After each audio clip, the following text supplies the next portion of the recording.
All right, hello. Here we are for probably the filthiest tournament of the year. I got to know it's the first in a series. I'm going to do this more often for factions that are either underrepresented or overperforming to kind of stress test them a little bit and see how they do against counter picks. So the format is a change of the free pick system that Inticity uses, which means that one player in the field always plays the faction in question. So today that's Slaanesh, and the other player gets to pick 3 counter picks, and then the Slaanesh player picks one of those 3 factions to actually play against. So it's going to be pretty much all counter picks, and then we see how well Slaanesh manages to do that. We should see if we have an... Yeah, we have an even number of contestants. That's perfect. And I'm going to launch the tournament. We had a lot of no-shows this time, more than usually, but we still have enough people to fill the tournament bracket. So everything should be fine. And I know who I'm going to ask to spectate. Let's see. Yes.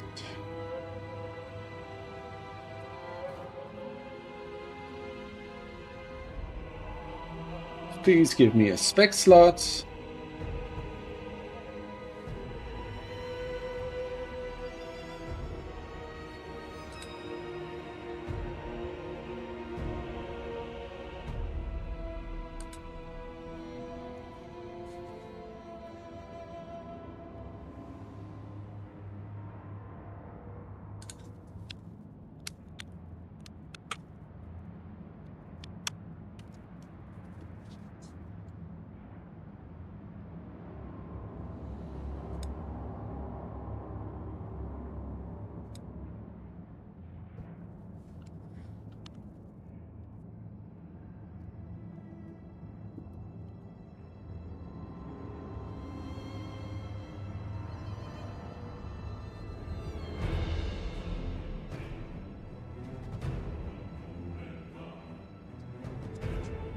Okay, so we're going to spectate with PG for short, PJs for short, and Mr. Razak. So let me just see where I find Mr. Razak. Spec slot, please. And we will see.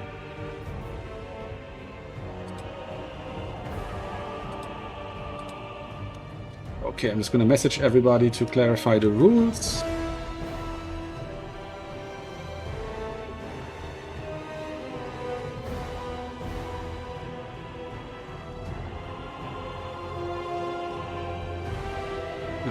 PJ and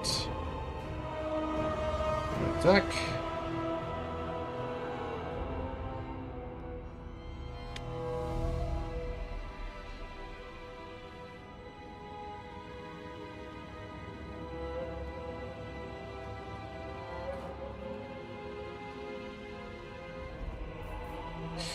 Okay.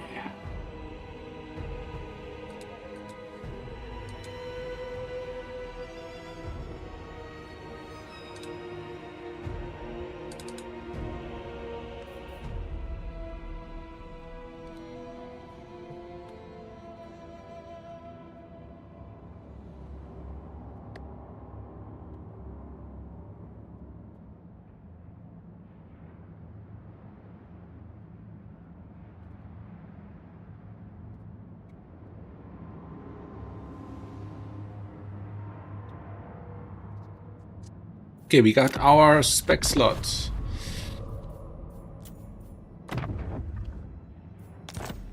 Let's go. I'm sure that our contestants are not going to stream snipe here, so I'm not too worried about that.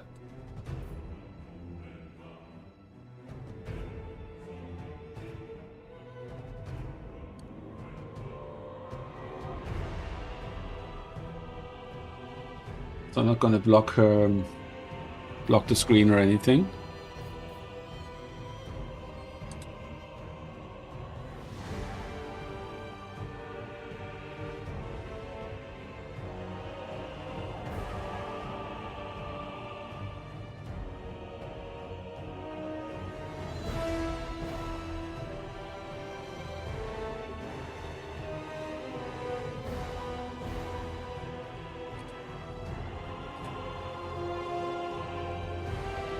Okay, so Slaanesh, Anticity and his opponent Bird have already picked their factions, so that match seems to be going ahead.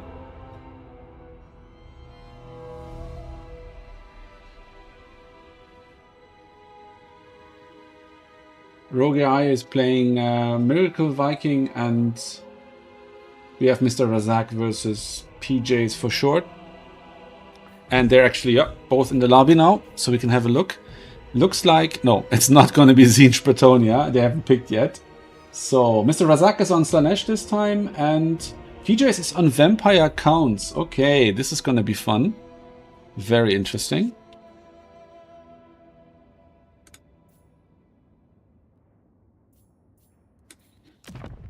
Okay, so he seems to have a ready-made army. No, they're both building from scratch. That's fun. So we can look while they do that. So apparently it's a hard matchup for Vampire Counts to fight against Slaanesh. I don't quite understand why, because boxing up works quite well against Slaanesh, and that's what they usually do. But then again, they don't have ranged projection of power, really. So, yeah, we'll see. We shall see.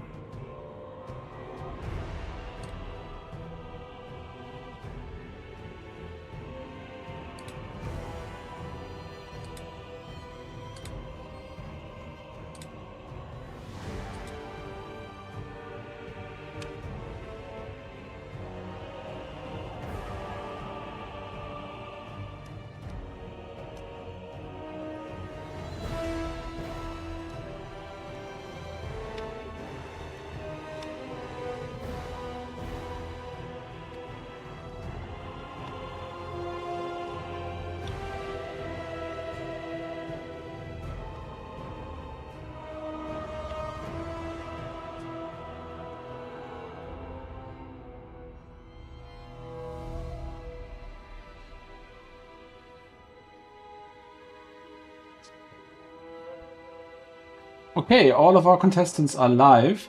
So the first round we have Miracle Viking on Slaanesh against Rogue AI on Tomb Kings. Then we have Mr. Razak on Slaanesh against PJs for short on Vampire Counts. That's the match we're going to stream.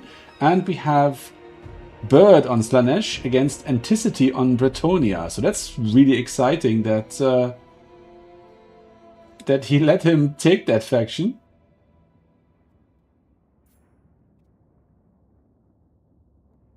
I'm gonna take some notes. Every time I find a little bug anywhere, I'm gonna write it down.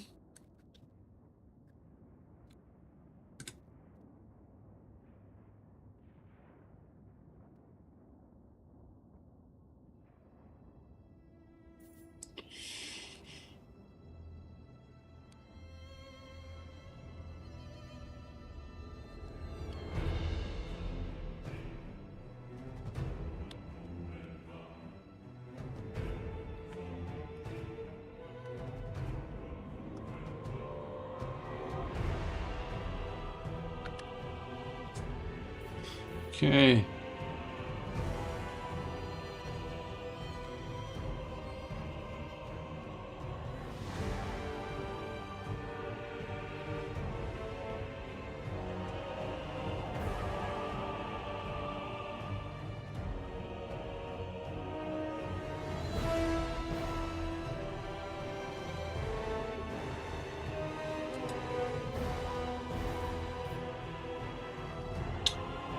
Okay.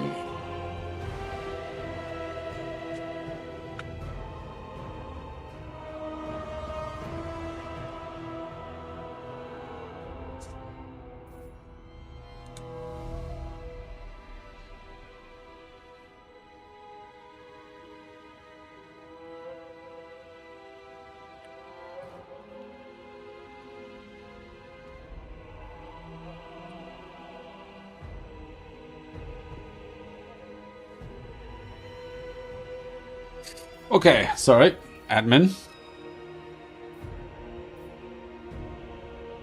All right, so what do we have here? This is a, okay, interesting build. Pretty standard.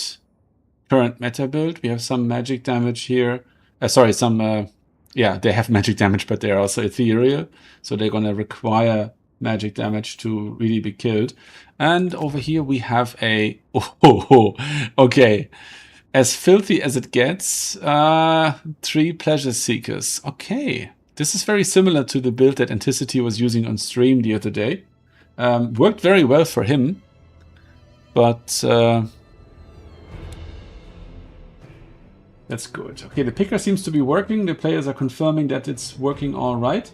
So yeah, hopefully this is going to be a good one. And by the way, the reason why I'm streaming, if I'm not streaming Anticity in the first round, is because sometimes his matches are over very quickly, and yeah, and then I'm stuck here between rounds. So, so I'm going to stream somebody where I'm a bit more confident that the match is fairly even. But I will definitely stream Anticity's match in the last round.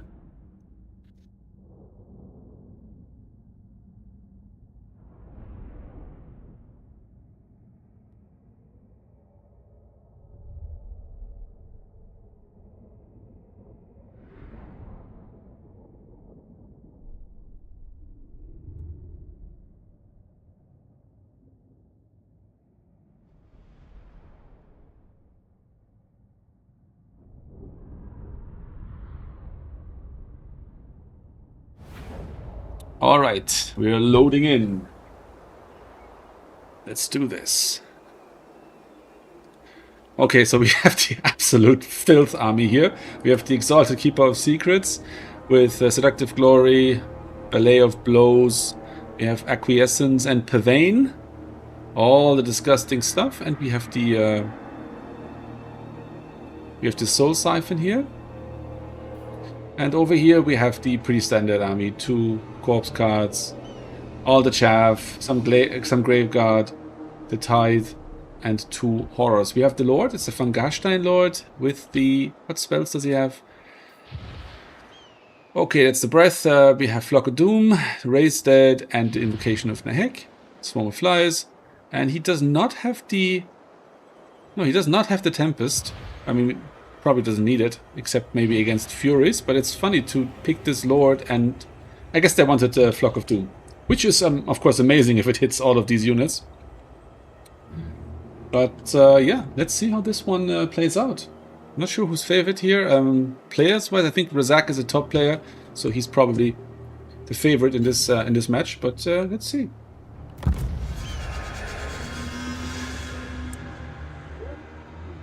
Okay. Very quickly rolling in here.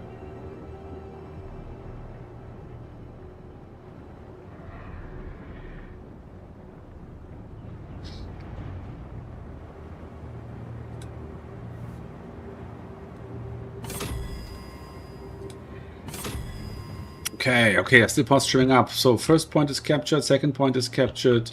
What's the first call-in going to be? I wonder. So it's going to be a triple cap situation here from the start, and then I wonder if they're going to manage to scare the vampire counts off the points for a while here. Dancing around on the edge of the objective to extend the time they spend. And oh, okay. Yeah, the counts have overextended a little bit with the horrors, so they're pulling back a little bit, giving it some time. Okay, that's the Pavane on the Lord, so he's going to turn around in a moment and attack. Yep, there it is, the Rampage, and this is going to be a pivotal moment, because if they get a good snipe on the Lord, that's going to be pretty horrible. And are they going to collapse in on him or not? No, it's only going to be a little duel here. Ah, there they are. Pleasure Seekers coming in. I think it's already over. Rampage with the Seductive Glory. They are trying to keep away the other units here, and now they're just going to pile in and try to fight this guy. Okay, let's see. The horrors are taking pretty decent damage. They're almost gone. And the Lord is going to get away, I would say, unless there's another ability to pin him in place. Yeah, it doesn't look like it. He's gonna worm away here, but that's a 1700 value lead in a deleted Crypt Horror unit, and About a third taken off the Lord. Some damage on the Pleasure Seekers here, but not too much. We have an exalted hero of Slaanesh coming in. And yeah, that's the opening gambit here. The horsemen are getting caught a little bit, but they got a good volley off into the Lord. And then over here, what's happening? This point is about to be kept by the Vampire Counts, and oh, this might be an invitation for a surround. I think they probably have the power here to surround and delete this pocket. I wonder if that's what's happening here.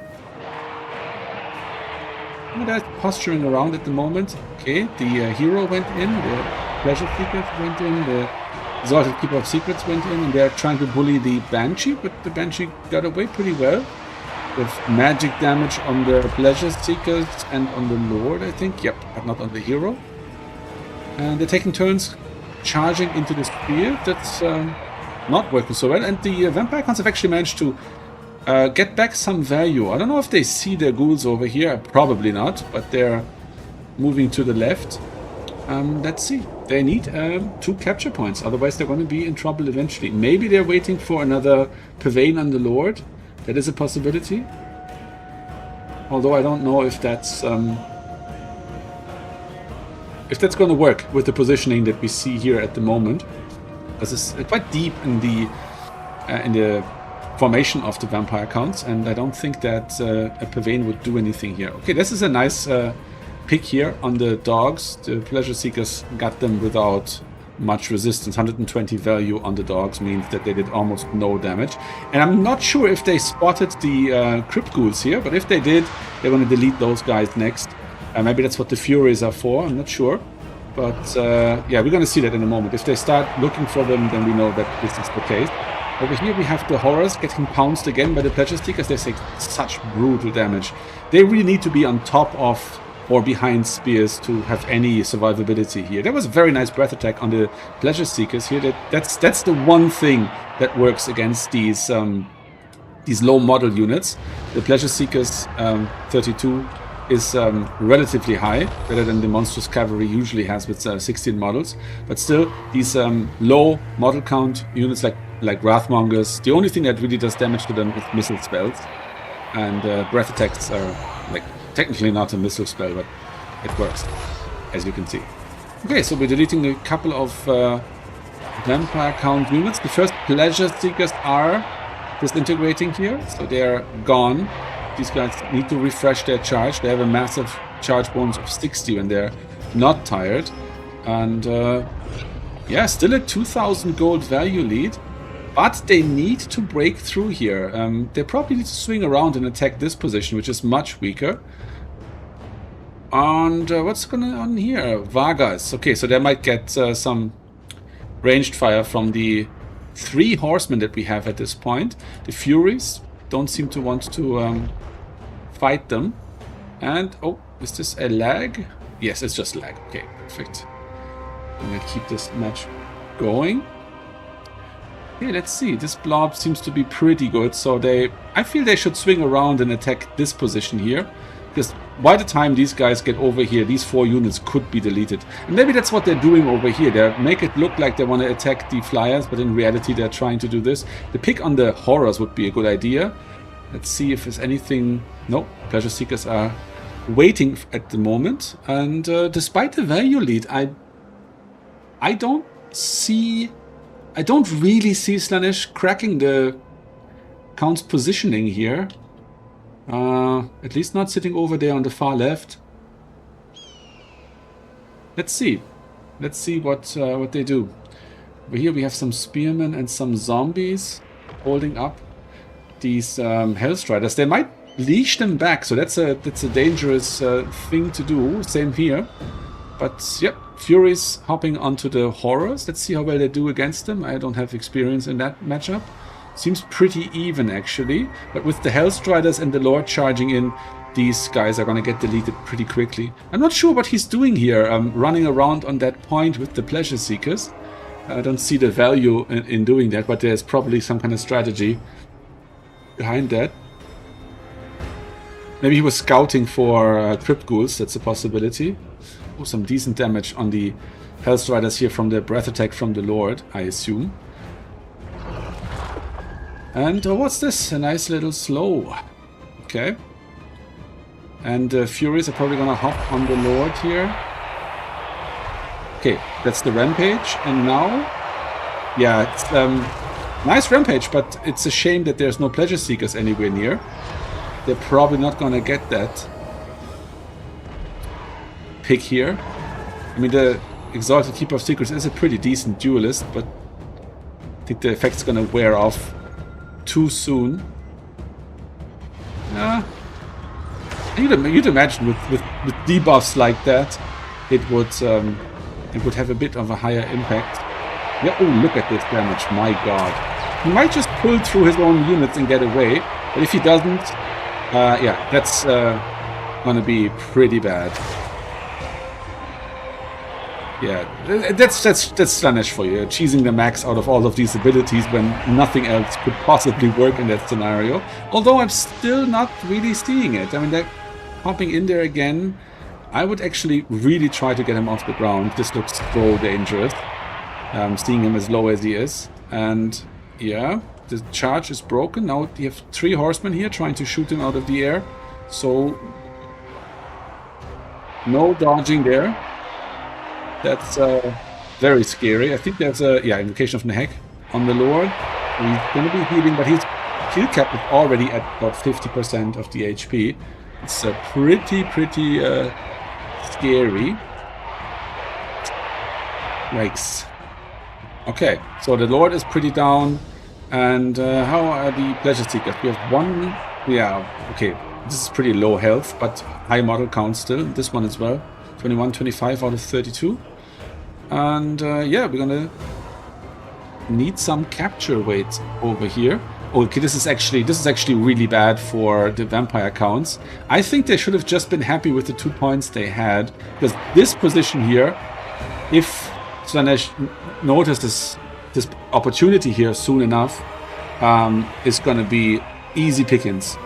There's nothing that can really support these 3 ghouls. They're 600 gold apiece, and Slaanesh could delete these guys with almost no losses if they bring the Pleasure Seekers or something else fast over there. They're killing the dogs here at the moment. They're also pretty easy catch.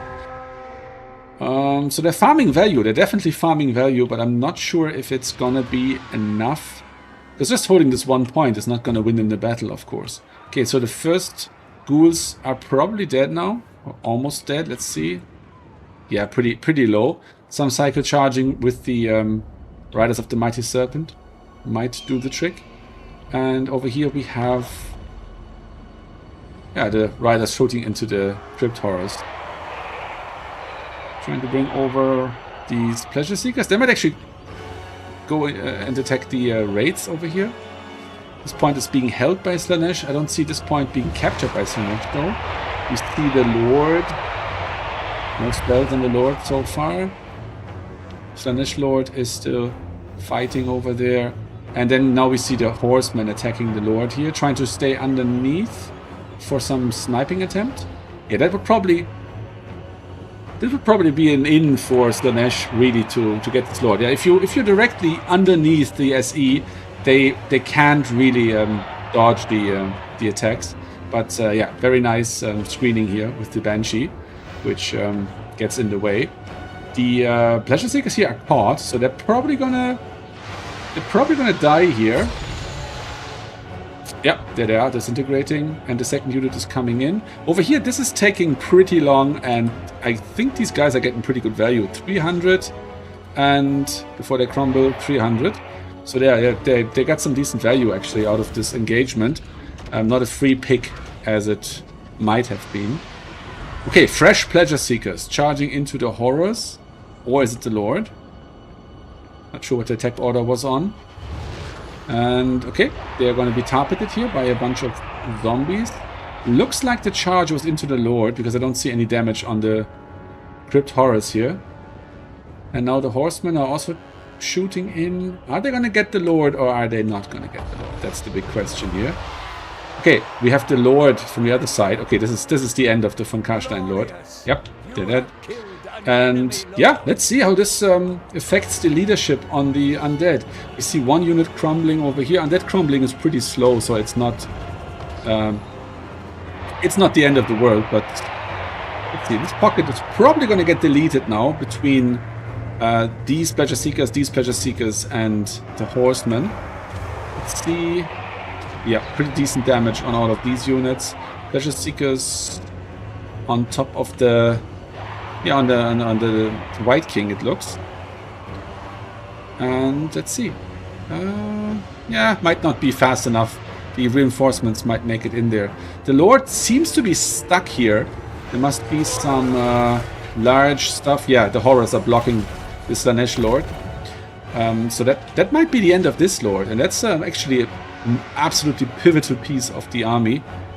So yeah, that might be a problem for Slaanesh here.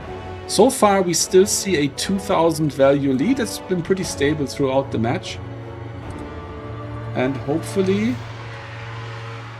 Yeah, Slaanesh is getting this point back. It looks like Vampire counts are petering out a bit here. This blob is still alive. There's no AoE damage spells on Slaanesh's side. But, oh, this is close. Hang on. No, it's not a triple cap. It's just in time. They hit 1,000 before it was 1250, but these ghouls, double ghouls actually, might cap this point. And if they cap it for 30 seconds, or any length of time really, this is going to be a triple cap situation for Slaanesh. Okay, this is, if the dogs help capturing this point, they probably should, to capture it as quickly as possible to make this situation more tenable. It's funny because the exalted Keeper of Secrets here might accidentally discover these ghouls, but now they're visible anyways. Yeah, let's see. It might help to hold the point, but it might also help to die to the dogs. So let's see what happens there. And yeah, okay, it's nice. It pulled them into the Slangors. That's actually a really good move. And ooh, very disgusting charge off. And looks like the dogs are actually focusing on the Slangors completely and not attacking the... Okay, this cap is going to go to the Vampire counts though. So we're going to see a triple cap situation. But it doesn't matter, I think, because Slaanesh is really clawing this one back here. And in the middle there's really nothing left for the Vampire counts. Everything is crumbling out. The horrors are gone. There's fresh horsemen coming in. So, yeah, let's see how long they can keep these caps, because this cap is going to be lost by the... Are they actually on the point still? Yeah, they are. The entire Vampire Count army is on the point, and still they lost the point. But, yeah, they're definitely going to be at 1,400 before Slaanesh is at 1,300. So it is a triple cap situation, but it's not going to matter, I think. They're going to lose this point here in just a moment. They have nothing to stabilize the position, and the value lead is just, yeah, it's just too big. There's just no way. Okay.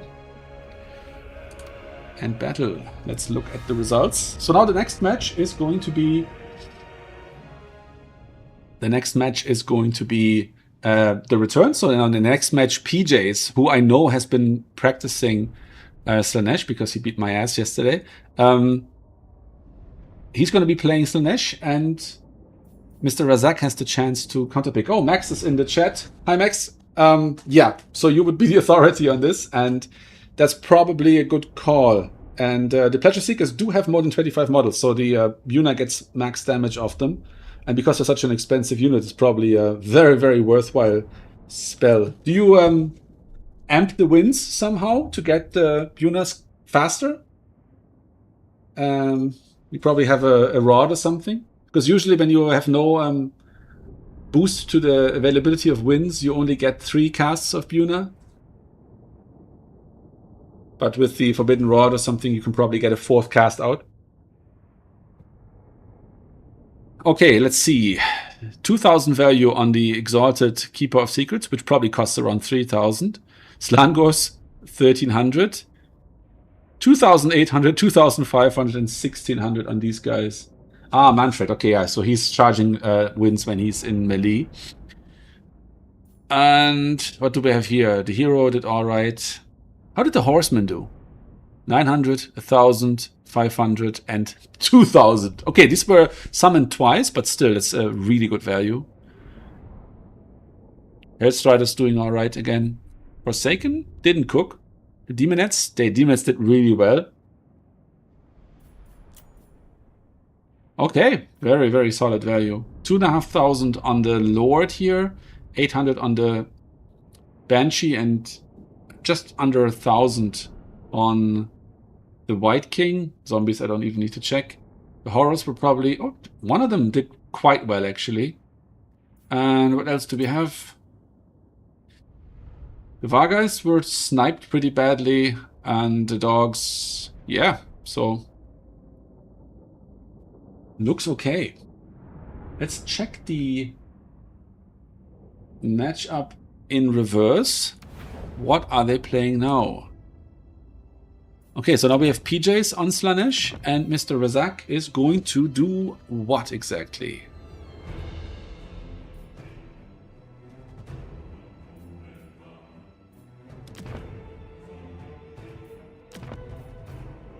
Exciting times. They're in the picker at the moment. So again, how the format works is one player is decided by coin toss to play the feature faction of the tournament, which today is Slaanesh, and the other player can pick any 3 of the other 23 factions, and then the Slaanesh player gets to pick one of those 3 to face in the gauntlet, basically. So the first round, I don't know what the 3 factions were that they picked, but they settled on vampire counts. And now we have Slaanesh into Coast. Okay, that's fun. Mr. Razak on Vampire Coast and PJs for short on Slaanesh. Cool. Let's see how is the rest of the tournament progressing. I don't think anyone is finished yet. No, they're still playing.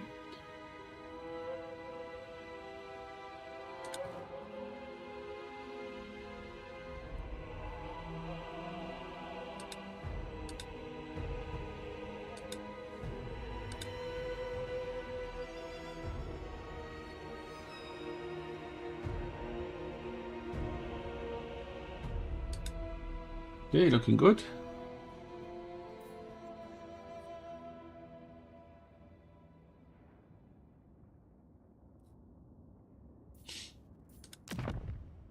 Okay, he's also tinkering with his build. Let's see how filthy is going to go. The Kala, Slangors, Forsaken, and the Pleasure Guard.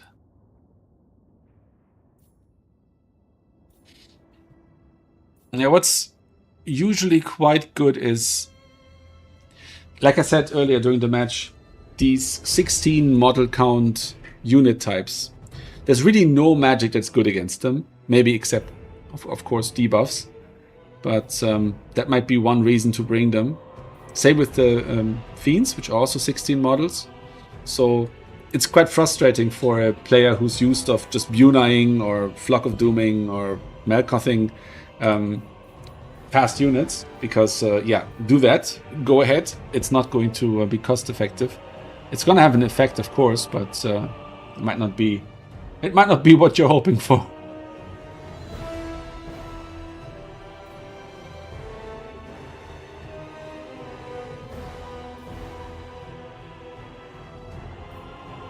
Okay, let's see what we have here. So pretty standard fare, I would say. Probably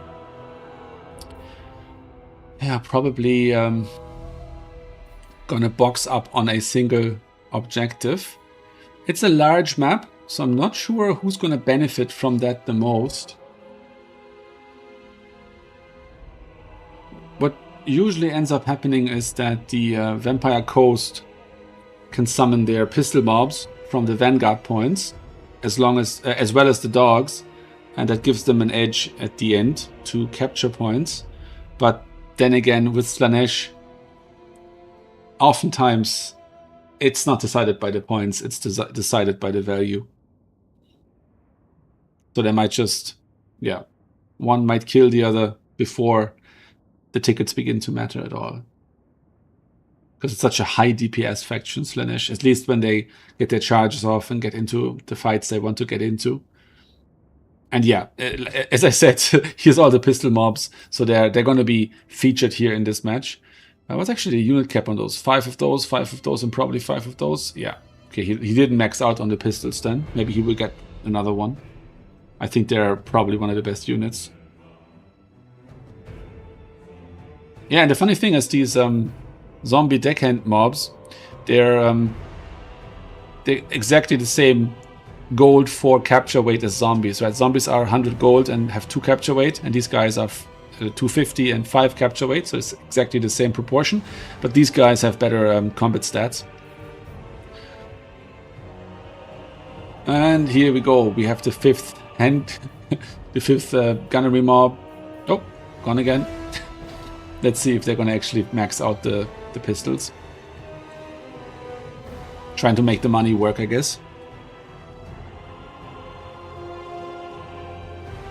Yeah, that's good enough. I think. Huh? Changing stuff around. Some depth guard, okay. Oh, depth guard. Good call. I mean, I would have brought pole arms, but yeah, there's actually not that much mobility on this build. So, well, actually, there is. There's a lot of mobility, a lot of large targets. So yeah, let's see.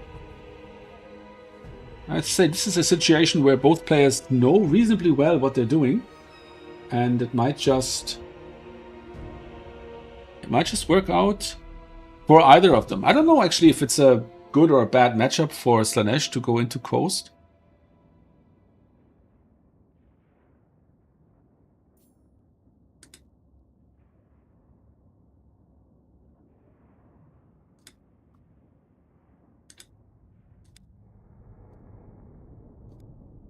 Okay, so in the other matches we have Anticity now on Slaanesh against Bird on his main Lizardman, and we have Rogue AI on Slaanesh against Vampire Counts played by Miracle Viking. So let's see how they are going. In the first round, Anticity has won on Bretonia against Bird's Slaanesh, and Rogue AI has won against Miracle Vikings Slaanesh on Tomb Kings. So a lot of undead factions here today. I guess they don't get scared by booby snakes and other things, so that might work out just fine.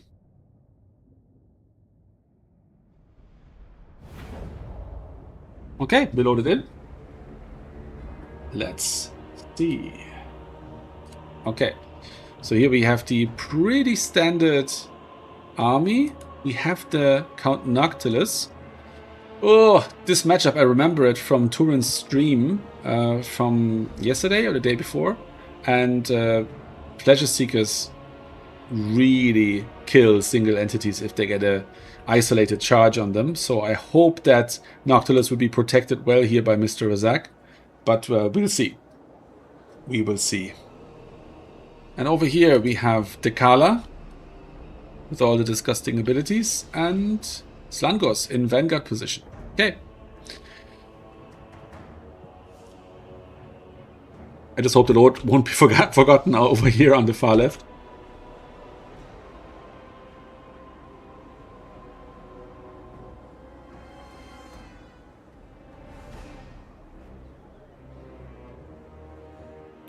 Took pretty long to get going, actually, considering that this is a home and away kind of format, and there's no new matchups or waiting for the round to finish. We're only starting the second matches now. It's kind of late, but yeah, we'll see.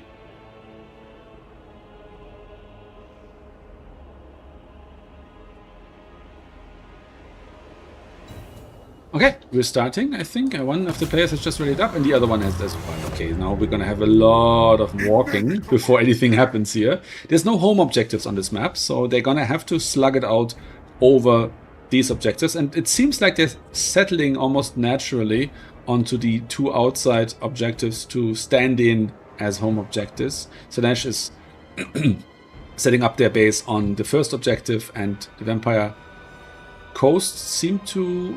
Oh, was a bit of lag there. they seem to go for the third objective. Okay, fiends in the forest.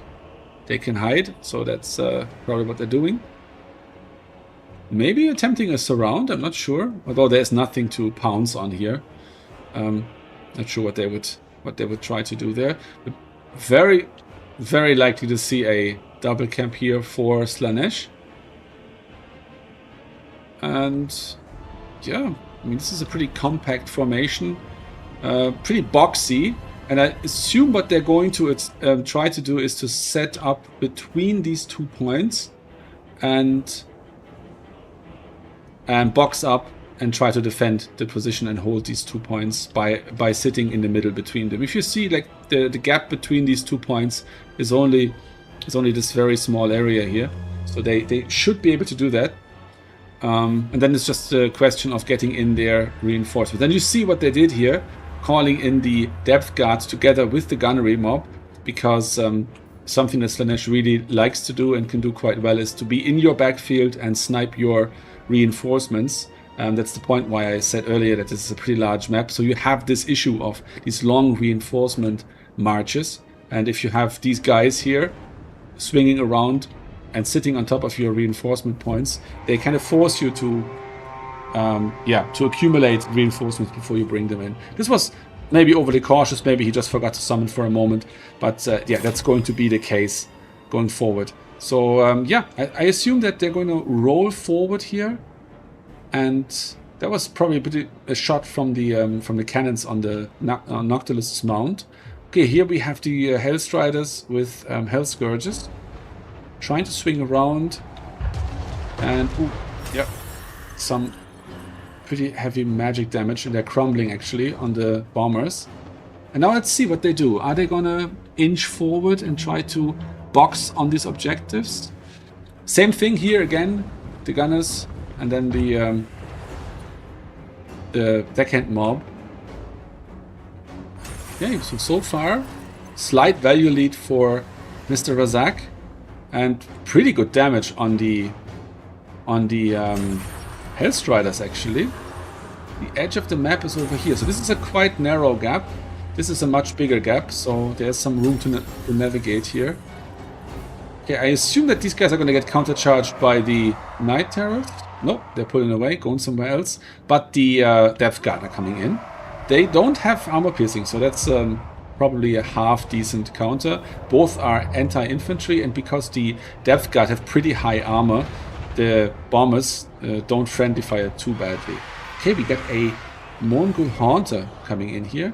The Furies trying to get the handgunners together with the Hellstriders, and that might be enough to annihilate this unit before the Haunter or anyone else can really help here. That's a nice pick because this unit is pivotal. The Kala on top of Noctilus, using all her filthy abilities to boost her stats. She's up. Where is she? There she is. 96 melee defense. Okay, she's in defensive mode. That's interesting. I would have expected her to make a sniping attempt. Yep, the guns are gone. The pistol mob comes in, but it was an expensive trade in all fairness. Like, this is a 2,000 gold that were just deleted for this sniping attempt on the guns, and they really did no damage to anything else, so it's really just the guns. If the pistols get these Hellstriders to also run away, then it's a full 2,000 value lost for the sniping attempt. I'm not sure that's worth it.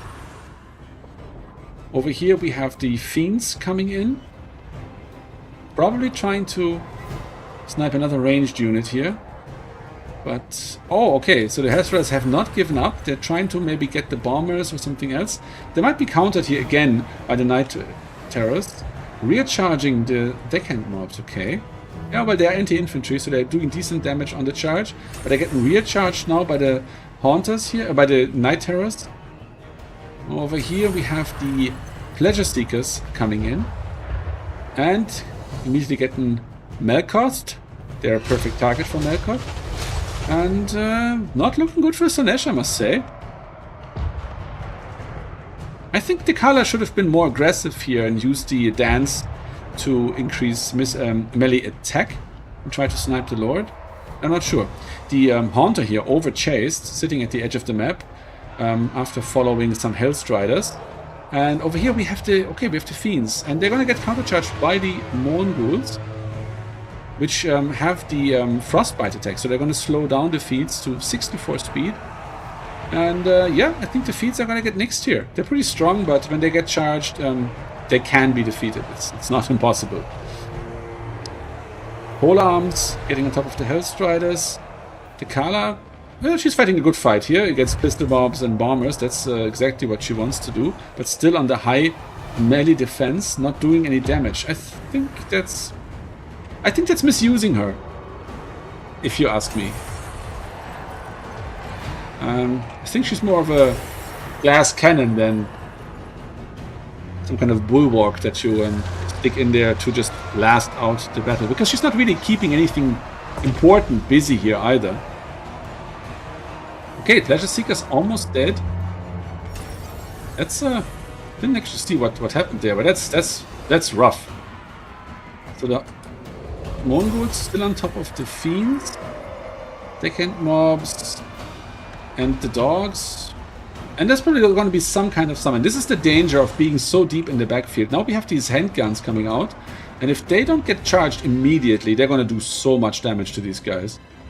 Yep, they're setting up, and they're going to delete the Fiends and the Hellstriders. Yeah, they're doing pretty decent damage here. Some polearms coming in, some zombie mobs to claim back these points that Slaanesh has taken. What do we see here? It was almost capped by Slaanesh, but now the capture weight is swung back in the favor of the coast. Okay, the value is actually even now. What's going on here? Color maybe changed? Yes, now she's on the aggressive stance. 105 melee attack. Absolutely insane.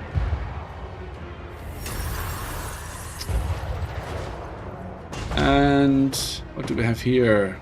Okay, this point is being captured. Or actually held by coast. This point... Yeah, these 2 points are firmly Slaanesh. And yeah, value is actually in favor of Slaanesh now. So over here is a lot of idle units that don't contribute at the moment. These guys are moving towards the point. I think that's a mistake. I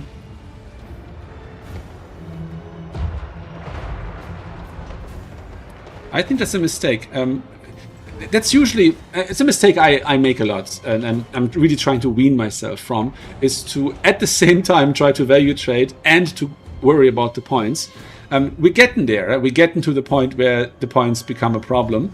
But right now, value trading is the problem. And if you just delete Slaanesh here completely, then there's nothing to worry about with the points. Like it's not gonna be impossible to capture these 2 points when you are dead ahead.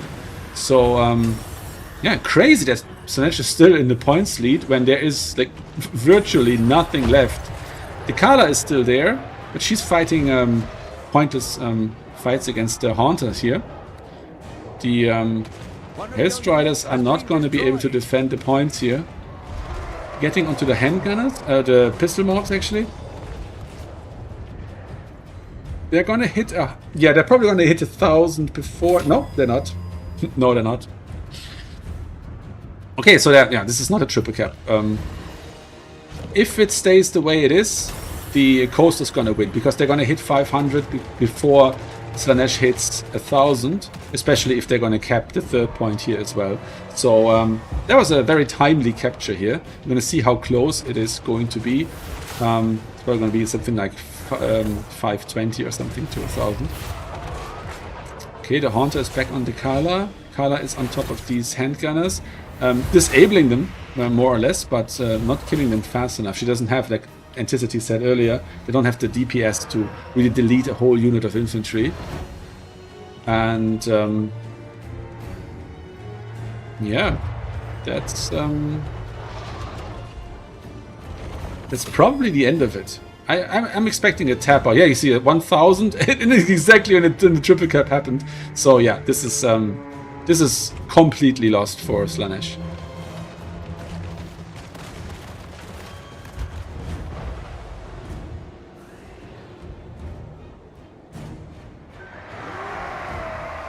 They might get this point.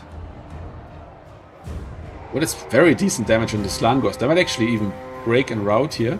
2 leadership. Nope, back to 6. 11. Okay, they weathered the storm. The other Slan goers here might break. Nope. It looks like this is yeah, it's all going to be salvaged. Countercharge from the dogs, destroying the Hellstriders. My God. And there's more handguns now. So you can see the coast are really comfortable here, getting these many handgunners out, which are so vulnerable to being charged. But yeah, they're just so happy and so confident here that they're bringing them out, or they have nothing else to summon. But yeah, this is completely over for Slaanesh. Not a chance. There's no way to come back here. These Furies are not gonna make any difference. Let's see. One match is finished. Oh, Anticity and Bird actually went 1-1, so that means Slaanesh won every time. Rogue AI won the match, and yeah, and we're witnessing the final match, final seconds or maybe minutes of this matchup. The Demonettes here fighting against the Depth Guard and the Polearms. Are they also Depth Guard? No, they're just a deckhand mob. And I don't think Slaanesh is ever gonna make it past 1000 here. It's gonna be sitting on that for the rest of this game. And they might actually delete these handguns, or maybe these handguns, but yeah, it's not gonna make a difference. It's a nice value grab, of course. This is very nice trading. But yeah, there's just too much. There's just too much. Yeah, like I said, they're probably going to delete this this unit before they crumble out. Although they might not. They might stabilize. They are crumbling. So yeah, we'll see. But they're probably gonna stabilize even. They still have quite some health left. And over here, this point. Oh, maybe I have to eat my words. They might actually get this point. Let's see. Yes. Oh, no, stabilized. Exactly the same capture weight at the moment. And now it's back to Slaanesh. But I think one of these guys here is going to move over. And that's it. That's the end of this battle. And this is a 2-0 for Mr. Razak. He won as Slaanesh and he won against Slaanesh. 3,600 value on Noctilus. The Kala, 2,100. And the Allurus got 900. The Fiends, didn't make value. The other Fiends also didn't make value. Pleasure Seekers did alright, but didn't pay for themselves. The Furies didn't even pay for themselves. Yeah, so this was, yeah, nicely played by Razak. Very clean strategy here. Worked out quite well. And that's it for the first round of this tournament. I got some messages, so I'm just going to quickly check them.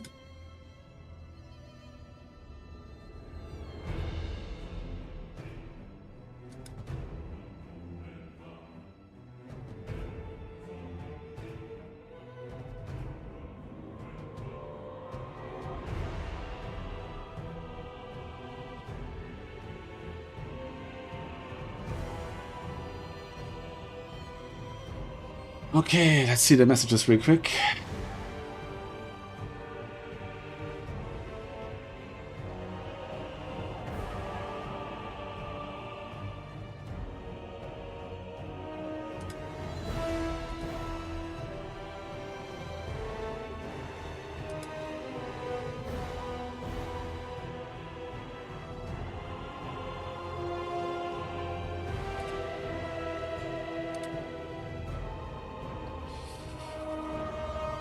Okay, we have a drop. I'm just going to see if I can find someone to fill the gap.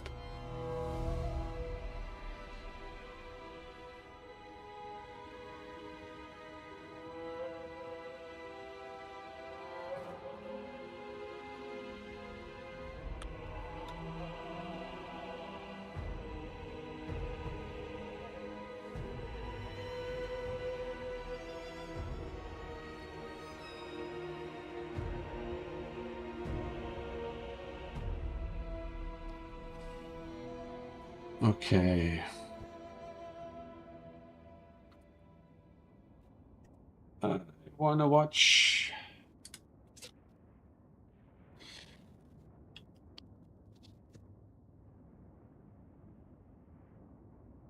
Let's watch this one next.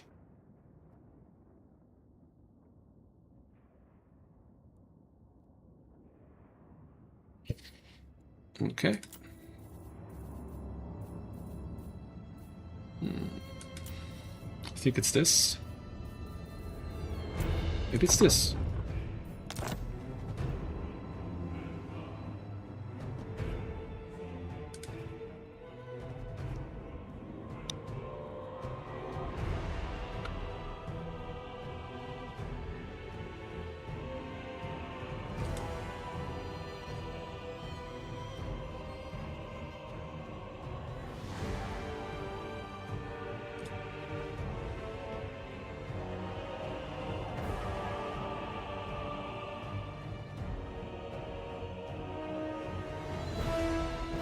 Okay, bird against rogue AI.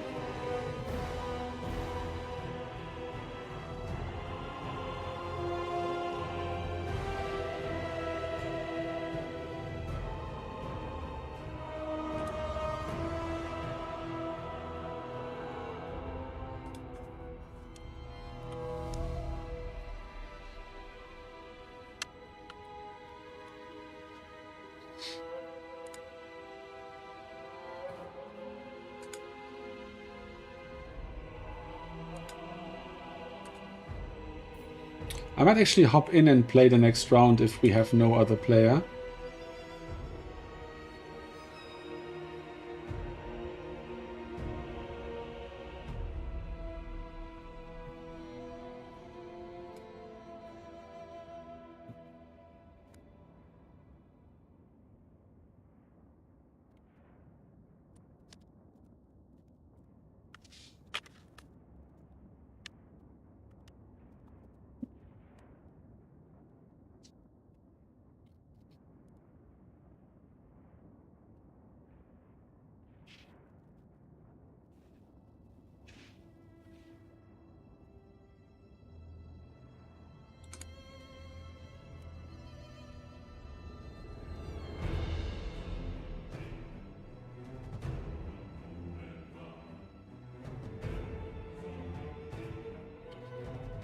Okay. Let's see if we get someone to take this spot.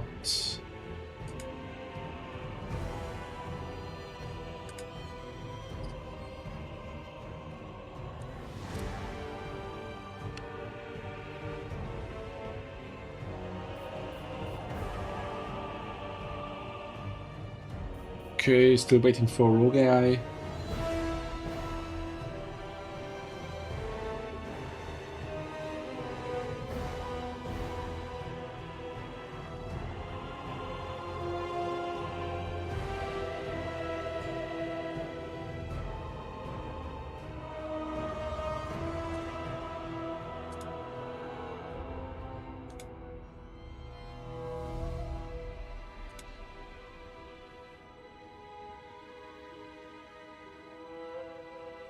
Okay, I'm just gonna...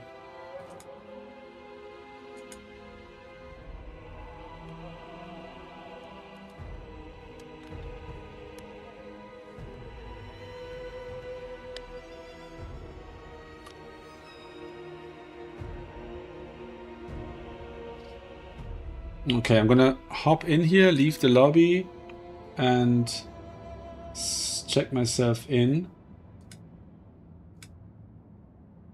to get a match against this guy here.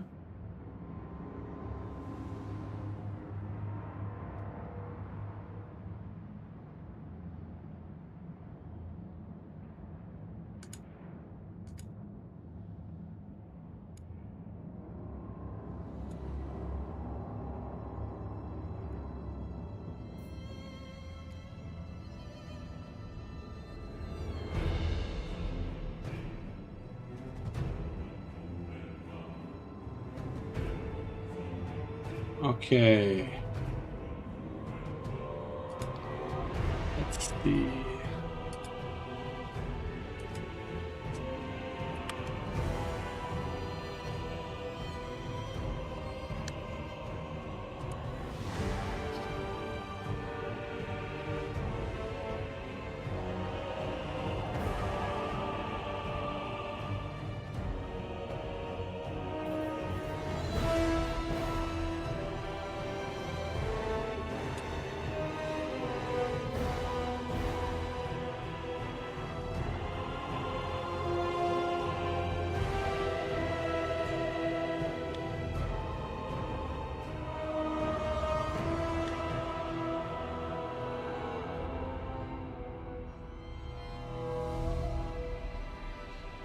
Okay, we have our dropper coming back. I'm very happy about that, so I can drop myself again.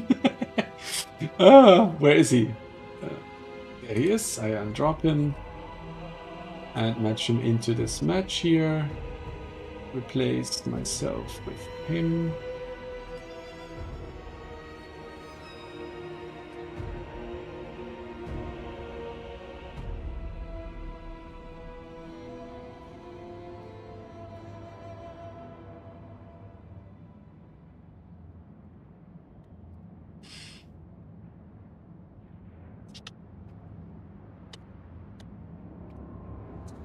Okay, we're gonna go back into the lobby here.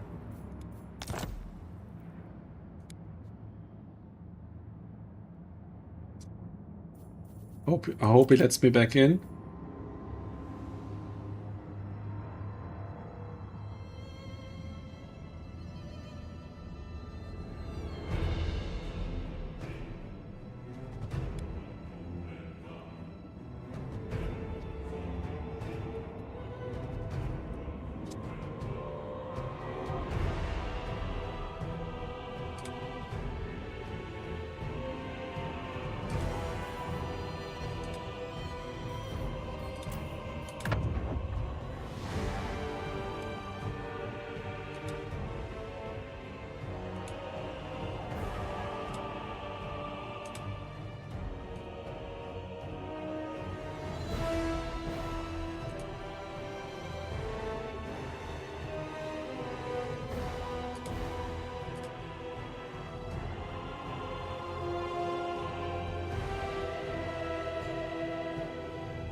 Okay, Slaanesh Tomb Kings, it seems.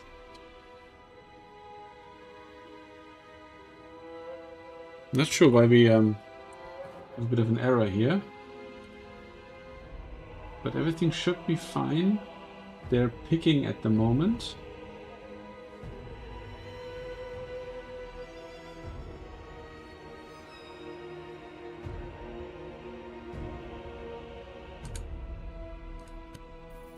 Okay, let's do some little bit of admin. So excuse my silence, please.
Okay.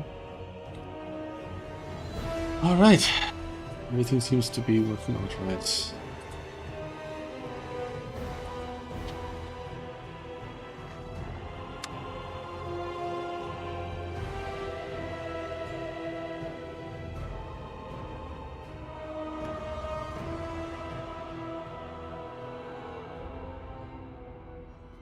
So let's see, we're on no factions yet.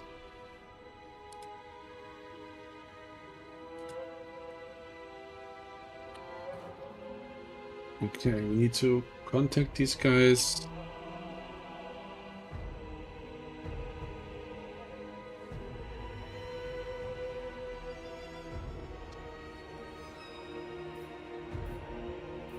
Okay. Okay, Rogue AI is finished. It's gonna be an infantry heavy opening army, and then the mobility comes in the reinforcements, and we have Bird on Tomb Kings here with a... Ooh, that's a fun build. Okay, I'm looking forward to this one.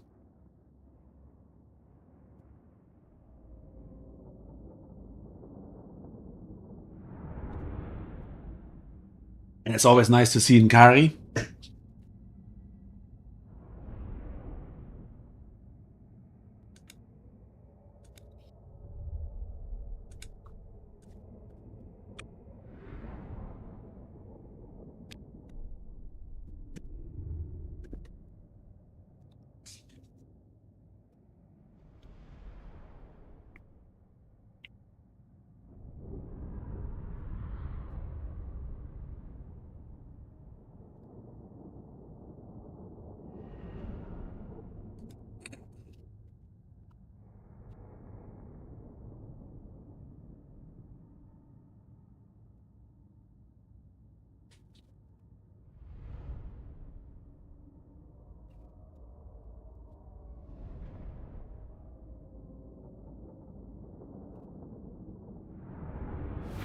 Alright, here we are. Road to Talabheim. Okay, here we have Rogue AI's Slaanesh army. 5 Slangors, 2 horsemen, Forsaken and Nkari. And over here we have the Sphinx of Yusek. With the Chosen of the Gods, we have Lich Priest of Light and Khatep. DJ Khatep, but not on his... No, not on his Roomba. Okay, it's a nice open map, so I assume that they're gonna take advantage of the Chosen of the Gods. Just have to make sure to protect them from being charged.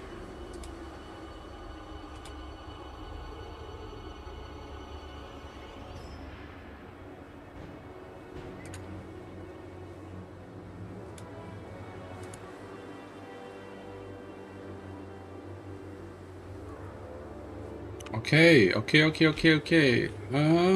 This interesting position to be here in the forest when you're the ranged army. But Bird tends to know what he's doing. Alright. Slangors. Gonna be a bit of a surround move. The Chosen of the Gods are gonna pop out of the forest probably just in time when their range reaches the horsemen here. Or maybe not. Maybe they're going to be a bit too slow. But they're probably going to start shooting pretty soon.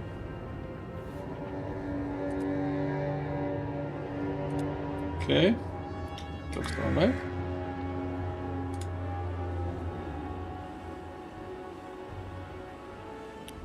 Okay. The Sphinx is being shot at here. Victory point. Keep it from the foe. Triple cap for Slaanesh, that was to be expected, and now we see a Ysirian's Incantation. That's the overcharged Melkots in a way. The Ushabti Greatbow still haven't really used any ammo. There's the first volley. Largely misses. This is a high value target, 850 for this horseman unit, and if they hit them, they're gonna generate pretty good value. I would probably... Yeah, and he's already doing it. When I notice that an opponent is dodging like that, it's often a good idea to just let them auto-target. Just position them in such a way that only the targets you want to shoot are in range, like this way, where only the cavalry is in range. And then just let them pick their own targets, because then the opponent can't see this red indicator showing him what you're targeting. Making it harder to figure out which of the units he needs to move. And yeah, and then probably the same thing as in the Vampire Coast build. This formation is going to inch forward to cover both points. And you see, even more than in the last map, the distance between these 2 points is minimal. So you can just sit on the corner here and you have both points. And then Slaanesh is the one who has to push and try to make it work.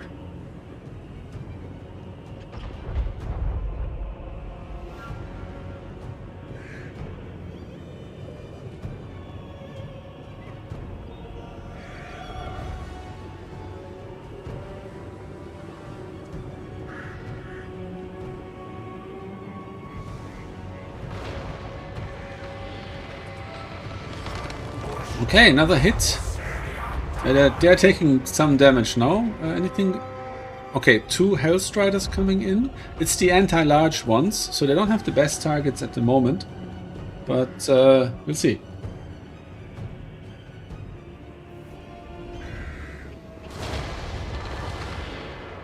Nothing over here.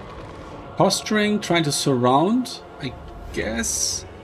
Yeah, the box is open towards the rear, but then again, the box isn't really protecting anything. The only ranged unit they have is the Chosen of the Gods, and they're not that squishy.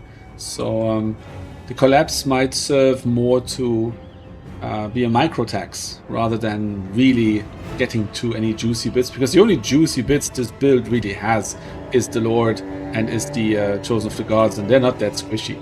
Now we get something that's absolutely not squishy, the Necropolis Knights here with the halberds. Anti-large, armor piercing. Okay, and yeah, so the Riders of the Serpent were already routed off. These guys are going to eat the next volley, probably. No, they... Oh yeah, they do, yeah. So, pretty nice. And are they going to get recharged here by the Hellstriders, or... No, they managed just in time. They could have caught them in the forest, but Bird probably was busy somewhere else when they were here. Because they were hidden in the forest, and they could have... Yeah, they were hidden in the forest. They could have jumped the Hellstriders there. But this is actually good. This is good. Like, he's inched forward to this position. He's trying to capture this point. I think he has the capture weight, even if the Slangors come in. They're just going to slow down the capture.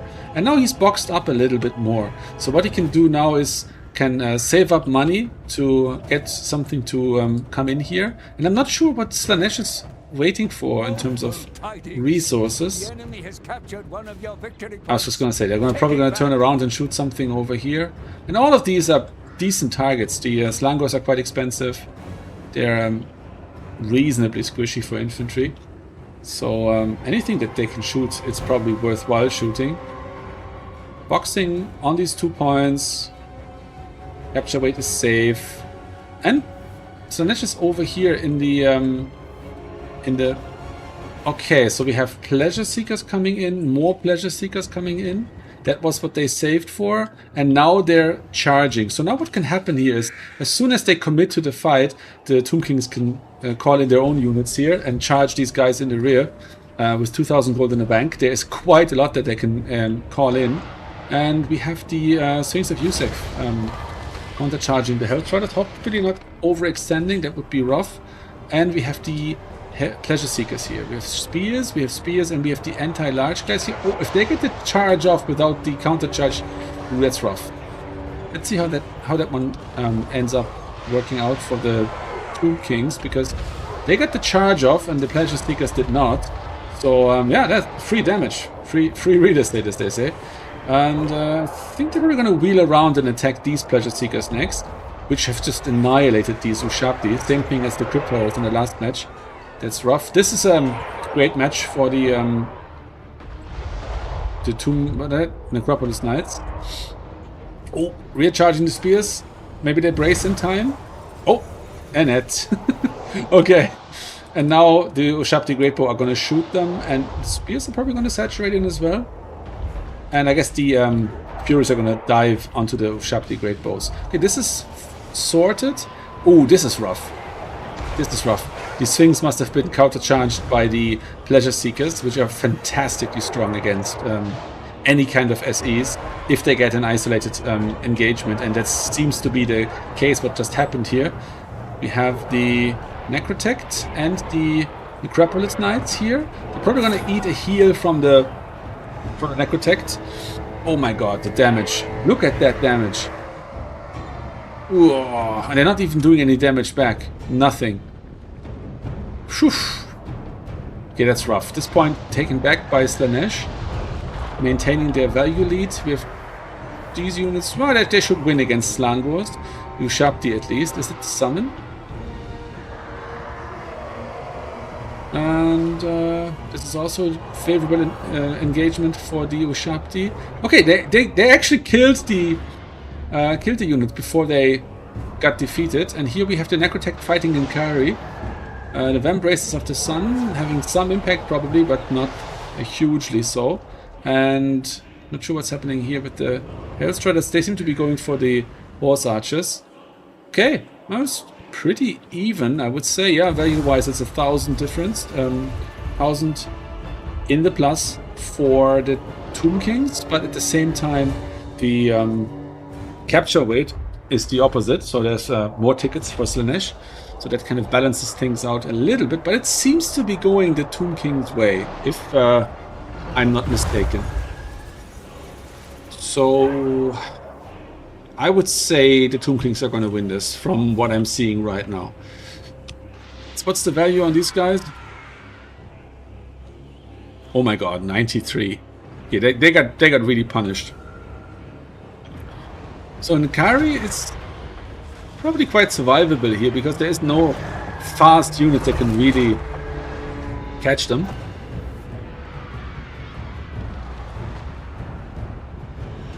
And yeah, that's pretty much still working out for the Tomb Kings. It's funny because their army is so chaffy, but somehow it works. Somehow they can just last just long enough to manage it. And I think they're gonna be happy enough to sit on these 2 points. I think Bird is too cautious a player to overextend here and try to capture the 3rd point, unless, you know, with the mobile unit that's just sitting there. Oh, he's actually doing it. Okay, he's trying to buy this time because it's going to cost him this point most likely.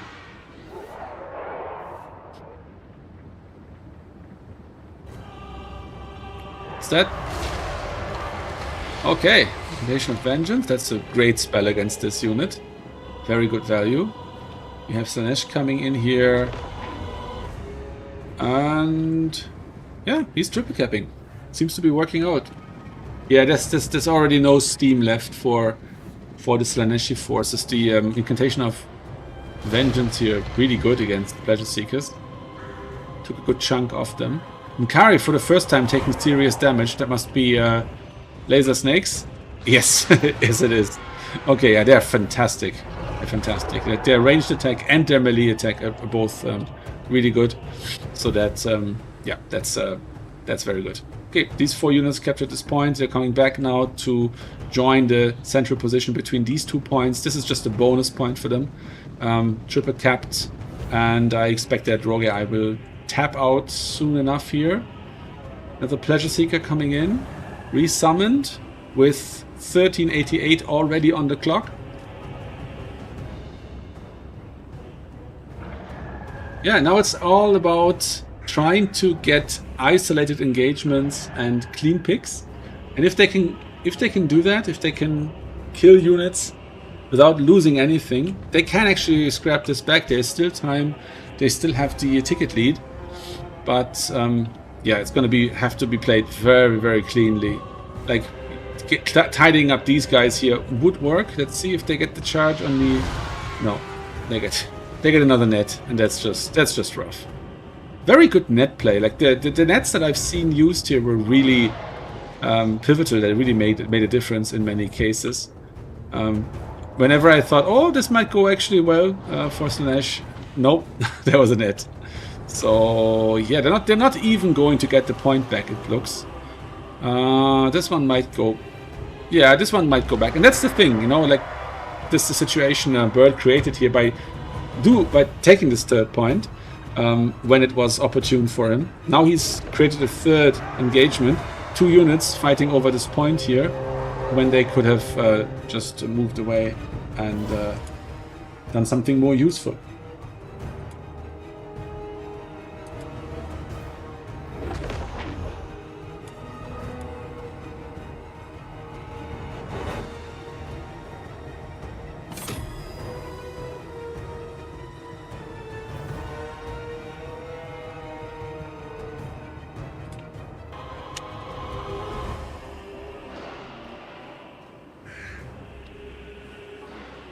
Alright. Pleasure Seekers. How do they do against the laser snakes? Ooh, very well. God. That is disgusting.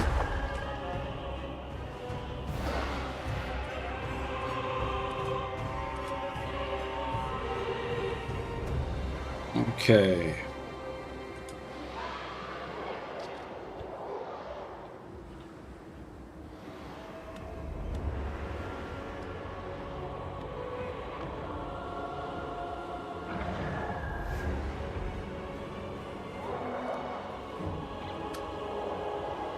Okay, so this is just tidying up now. Oh my god. Okay, Nikari fighting with the... these guys are crazy, these Necrotechs. The Vambraces of the Sun giving -24 to units, it's just so strong. And now these guys are probably going to crumble out soon enough. And that's it, yeah. That's it. So yeah. Rogue AI won the first round 2-0. And now the best he can hope for is a 1-1 against Bird here, who went 1-1 in the first round against Anticity, which is, I think, quite the accomplishment. He defeated Anticity's Slaanesh with Lizardman. So, yeah, pretty good. Pretty good. Anticity is probably safe to say the best Slaanesh player in the world. So, yeah, that's a good win. Hey, Welch, welcome.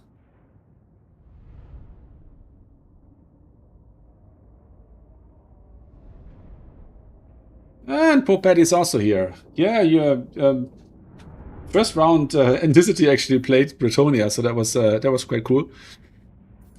And won. Okay, this was the first round. Second round will be Bird on Slaanesh, and we're gonna see Rogue AI playing something else. And I can't wait to see what it's going to be.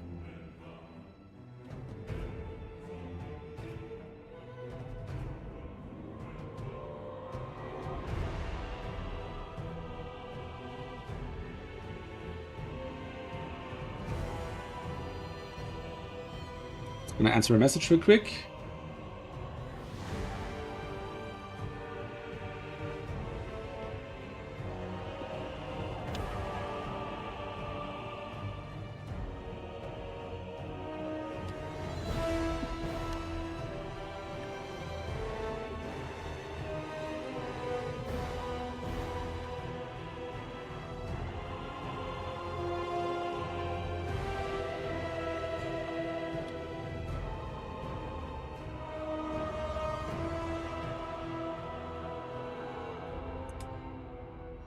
Okay.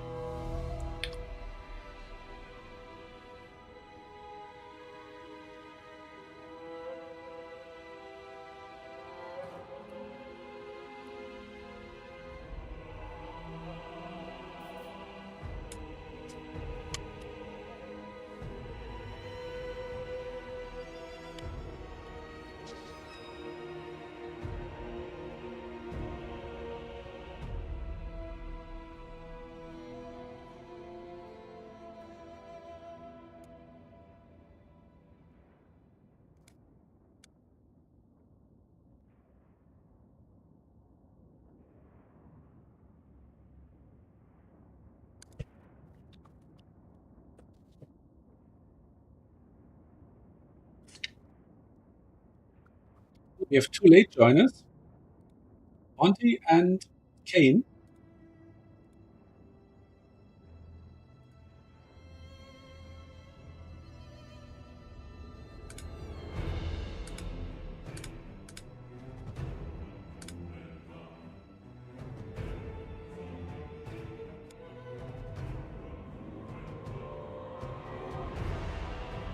Let's add them in.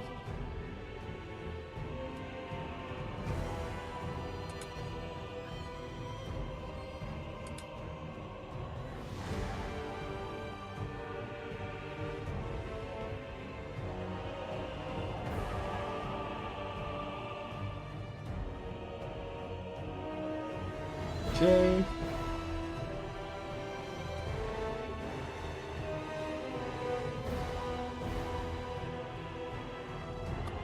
That's nice. Two more players. So we have a whole other matchup this round. Okay, we have still Slaanesh, so I guess Rogia is out for a smoke. Bird hasn't started building yet, so it's all good.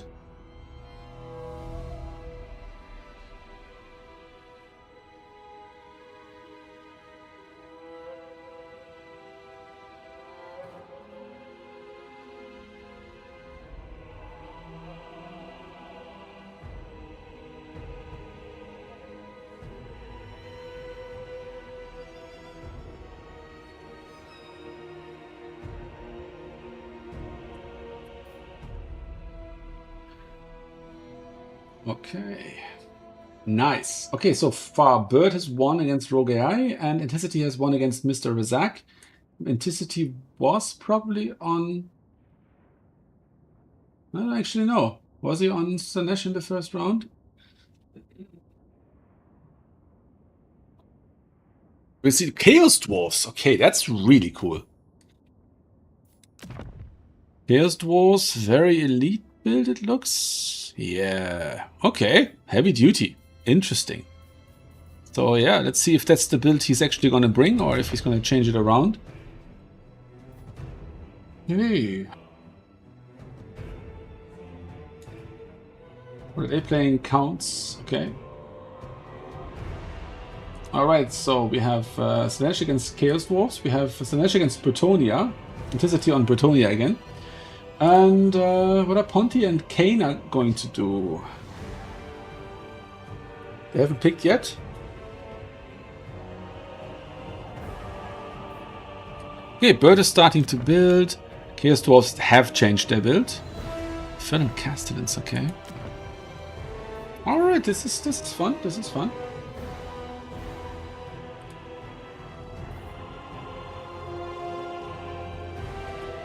Alright. Okay, Paddy, yeah, you can actually, there's two. He's just playing Bretonia again. In the last round, I will stream Anticity's matches, so you can probably see some Bretonia there if whoever plays him lets him play Bretonia. But I assume that the other picks were even worse.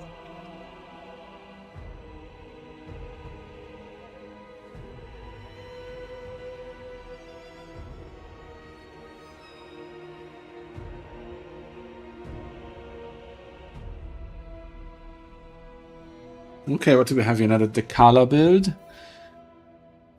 Devoted Marauders, interesting. Ghost Riders, Fiends, Chaos Sorcerer of Slaanesh, Shadows, and here we have the build. Opening army seems to be done. Are these guys ranged? Yeah, they are. Okay, so that's the ranged approach.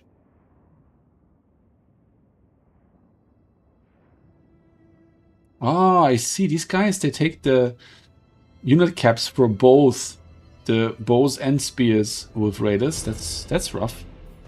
Kind of mean, I think. They should allow you to have 5 of those guys. And other factions can have 6 skirms. Why can't they have 5? And oh, that's a good perfect spend. Very nice. I think Bird is probably finished then. And Rogue AI spent all the money as well, so we might see this match beginning in just a moment. Still shuffling things around. These guys, it looks so funny to me. This thing looks like a bucket head.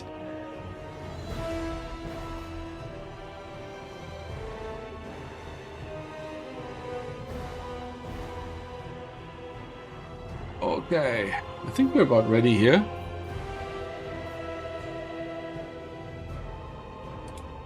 Ponty and Kane have picked. Everybody has picked. Very good. Ponty and Kane are playing Dark Elves into Slaanesh. Okay, that's not a big surprise that Ponty is playing Dark Elves. It is, however, a big surprise that Kane is letting him. Because he could have banned Dark Elves here. But I guess Ponty's other options were even worse for him. Or he's just being a good sport and letting his opponent play what he wants to play the most. One way or the other, now we're going to watch the rematch of Bird trying to beat a Rogue AI. And now Bird is on Slaanesh into Rogue AI's Chaos Dwarfs. I remember when I started playing exactly 1 year ago, I kept losing against Rogue AI's Chaos Dwarfs. I thought it was an unwinnable match for Norska, which I was playing at the time. And then afterwards, Kislev as well. That was really rough. But yeah, you get better. You start to learn how to deal with certain factions and how to beat them and how to have competitive builds. So yeah, it's a fantastic game. I'm not gonna lie. It's a fantastic game, and so is likely going to be Yeah, you're right. Yeah, well, sure. They do remind me of that as well. Yeah, those clumsy looking walker things. Okay, so we have a little ambush here. Seekers and 2 Hellstriders. Probably gonna wait for some Wolf Raiders to sit here and then to jump on them. Let's see if that pans out. And the other 3 guys probably gonna go to the middle. No, it's gonna be 2-2. Okay. This guy, he doesn't have... that's why Rogue AI asked me earlier why I'm banning the Chalice. Yeah, I'm banning the Chalice of Blood and Darkness because it is unfortunately bugged. It was nerfed. At release, it had unlimited reach, so whenever any caster on the map cast a spell, the Lord would heal, which would make him immune to like damage spells, more or less. And that was nerfed to 100 meters range, but unfortunately that 100 meters range is ignored and it just happens always, basically. So yeah, Anticity decided to ban it on account of that, and I went along with that. So yeah, we might revisit that at some point, because the Chaos Wolves could use a little bit of a boost, but right now it's going to be the way it is. Okay, so this point is going to go to the Chaos Dwarves, and this Gambit might actually play off, because if he's not watching... We have a victory point. yeah, we'll see. We'll see. If these 2 guys come out of there, that might be rough for the Chaos Dwarves. Spirit Leech on Dekala, taking quite little damage. That's actually astonishing, because Doombolt does a ton of damage to it. I was really surprised when I played a Wood Elf match into Slaanesh the other day, that the spell-amped Doombolt Overcast took like a good third of her health, if not more. That was really good. Okay, so over here we have uncontested devotees. The middle point is also held by them. No anti-large so far, so if these guys get into melee, they're gonna do well. Parking the Castellans somewhere near Dekala and just taking pot shots at her is probably gonna be a winning proposition. But at the moment they're facing away. So these guys wrestled the rear objective actually from the Chaos Dwarves. So these 4 guys are probably going to have to push them away. And they're going to eat Malkoths, I assume. Yeah, I say this guy is going to get slapped with the Malkoths pretty soon. Let's see. Another Spirit Leech on Dekala. Still no Malkoths so far. What's the Allurus doing? Well, let's just wait for it. Okay, Dekala is on the approach again, and she's gonna suffer here. The Castellans are horribly painful snipers. And maybe spin to win? No, didn't get in. Ah yeah, there's the Malkoths. See, patience is rewarded. I just had to wait for it a little bit. And I think he's gonna really hurt the color here. Yeah, these guys are not really that snipeable.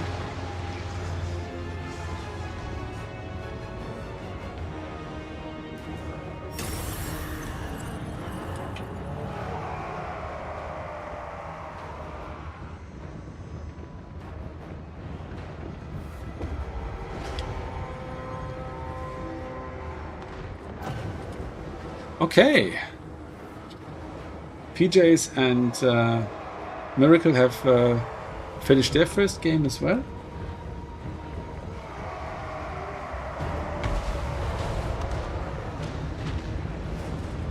And what do we have? Yeah, shooting these guys doesn't seem to pay off. I guess you can probably attack them with infantry. What's the value? 26 to 18. So the Slaaneshi troops are ahead. This really swung back hard. It was probably just holding back here. These Infernal Ironsworn took a lot of damage. And if these skirmishers get caught very badly here, it's just over for Royale. Because that's all they have at the moment. The Castellans are fantastic. They're such a pain, and if they get to snipe at Dekala for any amount of time, she's going to suffer greatly, but they need to get the chance to do that. What do we have here? Buna? Yeah, but if you keep spamming Spirit Leech, you're not going to get your Bunas off. What's this hitting? Infernal Iron Sworn, but they're a bit spread out. So this, not impressed by that cast. Yep, chasing off. These guys might. What are they shooting? Oh, they're trying to get these Hellstriders. Okay, these guys withdrew quite well. So here's the chance for the Chaos Dwarfs to lure Slaanesh into a position where they can summon on top of them, counter them. But let's see if they're gonna get a good opportunity to do just that. Infernal Iron Sworn juking it out here, but looks like they're gonna die relatively soon. Yeah, these Pleasure Seekers are so disgusting. And the fact that they have armor piercing on top of everything else is just beyond the pale. Like, why do they have to have two of these guys? You know, Fiends and Pleasure Seekers. Like, why? Was it necessary to add this unit? I don't know. Okay, these guys are very, very strong. I can imagine that maybe the Kala's gonna get into them and use her whirlwind ability to, yes, what she's doing, taking half of them with her. And this is what I was fearing would happen. Mass rout on the skirms, and then if they're escorted off the map, that's just it. Because you really need these units, and they're 2,000 gold put together. And are they gonna come back? Because if these guys rout, it's over. Then they are gonna be escorted off. Okay, this one might recover and might actually help the other three. If they're microed, but who knows? Maybe not. Okay, yeah, that's what I was talking about. You know, summon on top of another unit. So, yeah, that's giving these guys a chance to come back. So, two of them will come back, and another summon on top of this unit. Nice. Now, if they at least countercharge here, they might do some damage.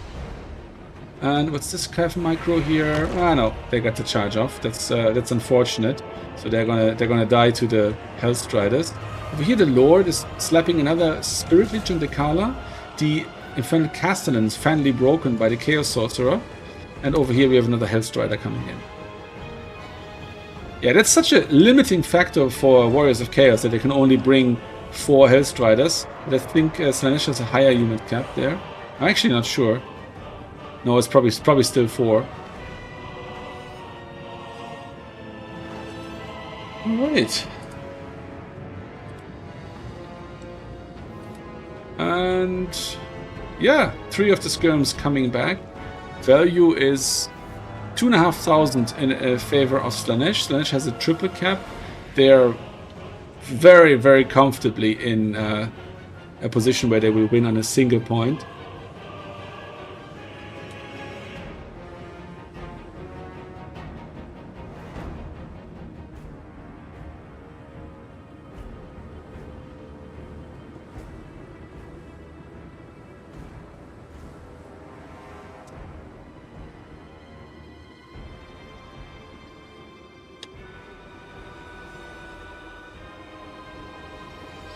One of your units has been destroyed.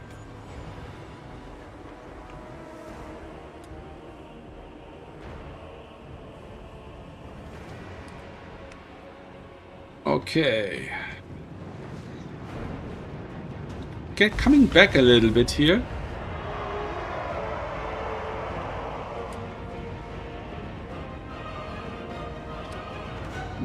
But yeah, I don't think it's enough. And with another Pleasure Seeker coming out here, it's probably gonna end here. The Lord can't really get into melee either. There's too much dangerous stuff around. And I don't think the Kala is gonna die to Spirit Leech. It's gonna take another 4 Spirit Leeches to kill her. And that's just not gonna happen. And yeah, here we go. It's over. And we just received the expectation link from our next match. So that's very nice. Okay. Spirit Leech value, what is it? 1720. It's not too bad. Between the pistol shooting and the Spirit Leeches, the Castellans, they did not do so well here. And that's the thing. If you have these super expensive units, you want them to cook, and they did not cook at all. These guys neither. These guys did alright. These guys did alright. And where are the other guys? They never came in. But these guys did well. They were tanking for a good while there. The Kala 1400 absolutely didn't pay for herself. The caster did. The Seekers didn't pay for themselves. These guys did. These guys didn't. The Fiends, 1,000 value is not enough to pay for themselves. And the Pleasure Seekers, they did not pay for this, but they came in very late. Okay, and the Skirmish Cav did quite well. All right. Okay. GG to both of these contestants. And let's move on to the next lobby. Very nice. Very nice. Okay, so this is Kane playing Ponty. They are clanmates. They're both from the Rad clan. And let's just see. I think this should be the lobby for us.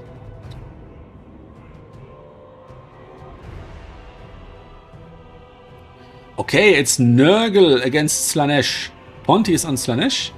Nurgle for Kane. And the last round, Ponty was on Dark Elves and lost to Kane's Slaanesh. So now Ponty has a chance to reclaim the victory here. And it's a best of 2 tournament, so that means you play 2 matches, home and away.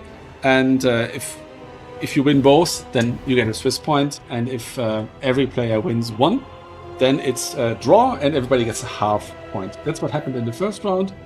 For Anticity and Bird, and it might still happen in the second round as well. So Razak and Anticity are still playing. Razak on Slaanesh and Anticity on Bretonia. PJs and Miracle Viking are still playing on Miracle Viking Slaanesh, and PJs is on Chaos Dwarfs. And now we're going to see Ponty on Slaanesh against Kane's Nurgle. Nurgle is a faction that I usually do well against, but that's because I play all these kitey factions, Kislev, Wood Elves, and Norska mostly. But yeah, for Slaanesh, it's a different story because, yeah, I mean, what are they going to do? Just if they blob up tightly enough, it might be a hard time for Slaanesh.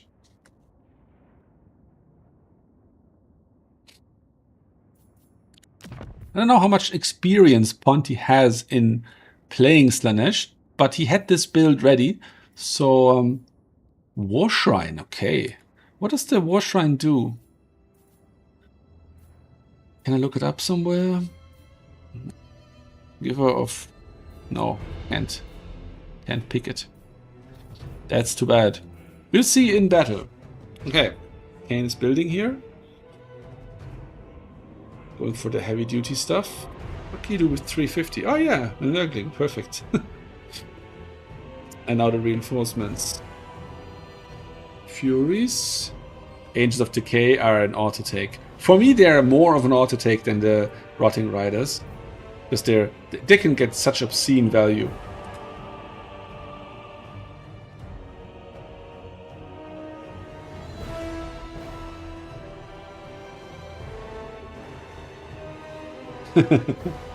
Yeah, Bird, you did well though. Like, it's really nothing to complain about. Your Tomb King build was good. I really liked that.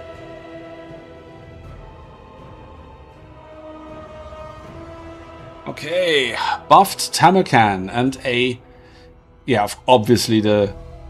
Oh, it's a Deathcaster. Okay, people are taking Maximiliane's advice here. Clearly, bringing the Buna. And yeah, Spirit Leech is not a bad idea. Many of the Slaanesh Lords and casters are quite squishy. And with the Kala and the Allurus here. What's the health in the Allurus actually? 4-6. Yeah, you probably kill an Allurus with 2 Doom Bolts. Alright, reloading it. This is the return match. Kane on Nurgle, Ponty on Slaanesh. Are these Chaos Warriors or Chosen? Chaos Warriors. Alright. Yeah, I've started playing a little bit of Nurgle because they're a pretty decent counter into vampire counts. So yeah, I'm liking this format actually. I'm liking this theme of having one faction appear again and again and again. I'm probably going to do it for like the other overperforming factions like Norska, Wood Elves, vampire counts. Although, who wants to see vampire counts 20 times in a row, I guess. Oh, well, we'll see. We'll see. Okay, so we have Tamercan on the big Toad Dragon. 14,000 HP. That is a considerable amount. We have 2 of the Divity crossbows, actually. I didn't see that before. Let's see how they do. The Marauders with the whips. Dekala, the Allurers of Shadows. No, of Slaanesh, actually. She has Pavane, she has Locus of Swiftness, and she has Slicing Shards. And Phantasmagoria, okay. It's a very big net with only 11 seconds, so just barely longer than the very short net on the Akshina ambushes for Kislev. And what I predict is that Nurgle is going to camp here between these 2 points. On this map, the gap is quite big, so you have to build a fairly large box. But the good thing is, the box doesn't protect anything. So it's really just a line formation that you can make here, extending between the 2 points. You don't want to split up, I think. You don't want to split up into 2 blobs of half your size, because then you're going to get surrounded and really hurt by Slaanesh. Nurgle has an interesting strategy in working against ranged. I noticed that when I played Norske and Kite into Nurgle, because they don't really have shields. Like the Plague Bearers don't, Forsaken don't, Nurglings don't. But what they do instead is they just sit there and take the damage and outlast it somehow. And it's such a fun fun play style to just sit there and just, you know, tank the shots for the whole battle. Yeah, so this is okay, moving away, that's a good idea. This is a pivotal piece in this build, right? So this unit is keeping the crossbows away, and moving it away when it's getting rampage is a pretty good idea, because now it's going to be on a, I think, 14-second rampage, and because it ran away the first 14 seconds, now it can actually yeah, it's going to be out of rampage by the time it gets into combat. This was a very decent damage from Tamukan against Dekala, but he's kind of glitching out on the animation here. That's very disappointing. Eating some fire from the crossbows, but not taking that much damage. We have the Keeper of Secrets coming in here. The Lash doesn't do that much damage. And another hit from Tammy. That's considerable damage. She has the melee defense buff as well, so that's even more crazy. But it's still, like, it's only a difference of 20 points, 19 points actually between melee attack and melee defense. So the chance to hit is still not terrible. It's like 15 or 20% or something like that. Keeper of Secrets taking a lot of damage. So don't underestimate the blob damage that these Plague Bearers can do. And these guys here, of course, are absolute monsters. They've just set their first value and already got 400 value. I played a match with Nurgle the other day against... Oh, I don't remember what faction it was, but they ended the battle with like 4,500 value. So that's obscenely high. I was Grand Cathay. Yeah. Okay, so this is a very, very, very atrocious battle. I think Shark actually did decent. And Fury's diving into the crossbows. I don't think that's a good idea, because the crossbows have pretty good melee stats. 36, 44, and they're getting countercharged by the horsemen. So that's yeah, that's not fun for these guys. Over here, extreme damage on these guys, suffocating. I guess that's the breath attack that took this chunk out of them. Here we see the Nurglings just wasting the time of these Chaos Warriors. And we have the Angels of Decay, the Noxbringer, and Tammy. They could probably take out these Marauders together. Oh, look at that damage just from the Toad Dragon walking in there. That's pretty good. Okay, this fight is gonna go probably for the Plague Bearers, I guess. Let's see what the stat difference is. Yeah, I would think so. Slightly worse stats, but more damage. And what do we have over here? They broke. They got hit. They got hit. And Tammy's probably going to charge as well. This guy is going to keep shooting. Is this a summon? No, it's a permanent unit. So the spawn of Slaanesh will have to be taken care of. But that's what these guys are probably pretty decent at. Just sniping these guys from the air. And this is probably the end of the Keeper of Secrets if Ponty doesn't pull him away really quickly. Because that's, that's a glass cannon. I mean, all Slaanesh units are supposed to be glass cannons, but they're unfortunately not. But, yeah, this is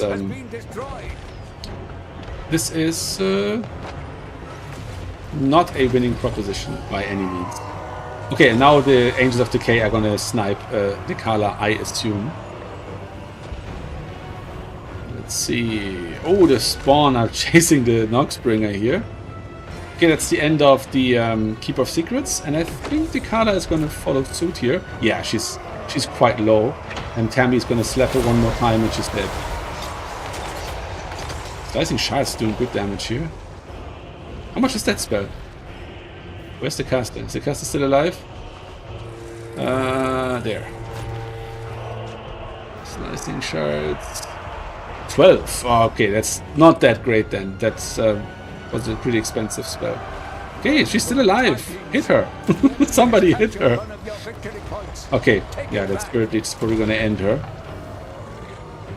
And it's funny enough that this build on Slaanesh actually didn't bring any unit in so far that a Spirit Leech, a Buna would have been amazing against. So, yeah, good call using the Spirit Leeches. Usually I would have thought, yeah, Death Magic definitely, but in this case, it didn't really play out that way.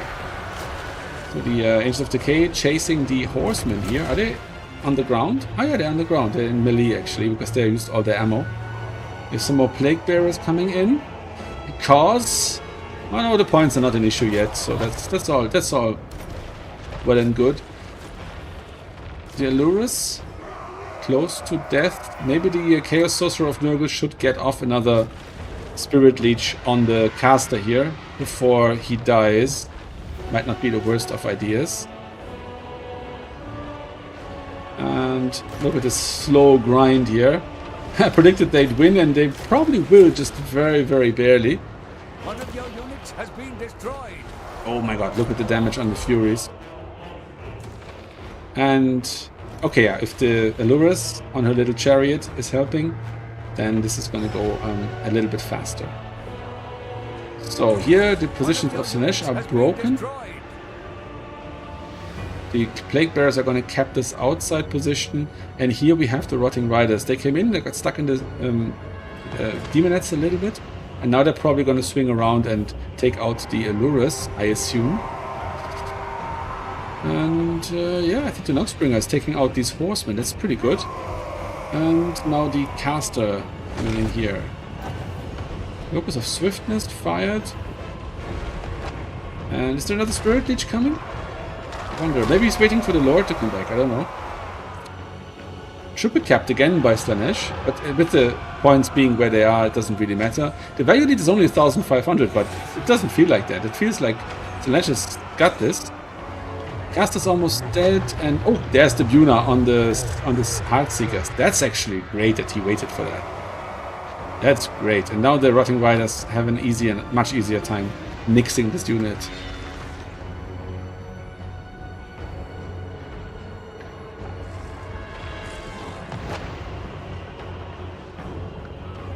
You have the foe's victory point.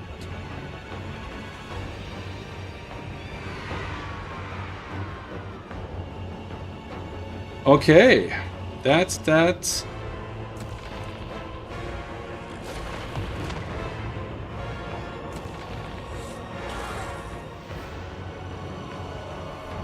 This is going to capture that. That's actually still pretty balanced. I mean, we have 2,000 point difference. Rotting Riders getting mixed here, but what's killing them? Is it the Horseman? Must be the Horseman. Tammy is pretty low. Tammy doesn't have... that's the thing. I mean, as good as a Deathcaster is here with the Bunas, and as good it was to kill the Heartseekers there, you've nothing healing Hammer can. And he doesn't have regen, does he? Oh yeah, he has a massive heal here. Oh, that's when he dies, oh, isn't it?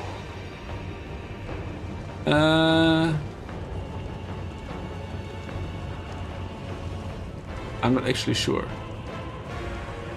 I'm not actually sure how that works. I thought it was the death animation that kind of killed another character. But yeah, that's a bit of a downside in this build, that you don't have the what's it called?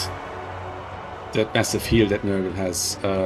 Not the Rancid, the other thing. Oh, help!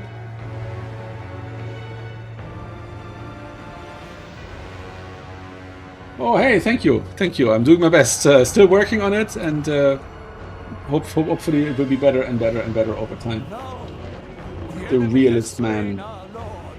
Okay, that was the death of Tamarkan. So there, we were just talking about how he doesn't have a healing, and now we know why he should have had one. And we have, the RR Nurglings coming in. The Follicus Bionic. Over here, these guys should be taking out the devotees.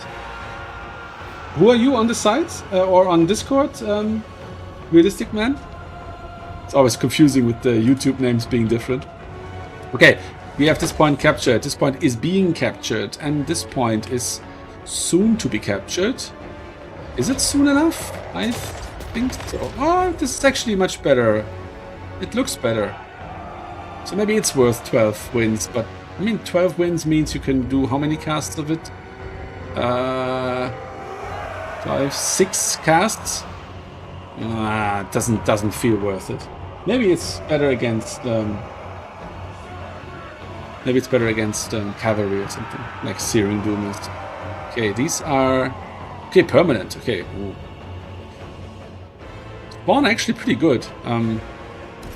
They're not meta for some reason, but they give me trouble whenever they feature in a game. Although then again, usually they're the summons from the Beastmen, and I mean they're on top of your ranged. Of course, that's going to give you trouble. Okay, I think this is gonna go Nurgle's way pretty definitely.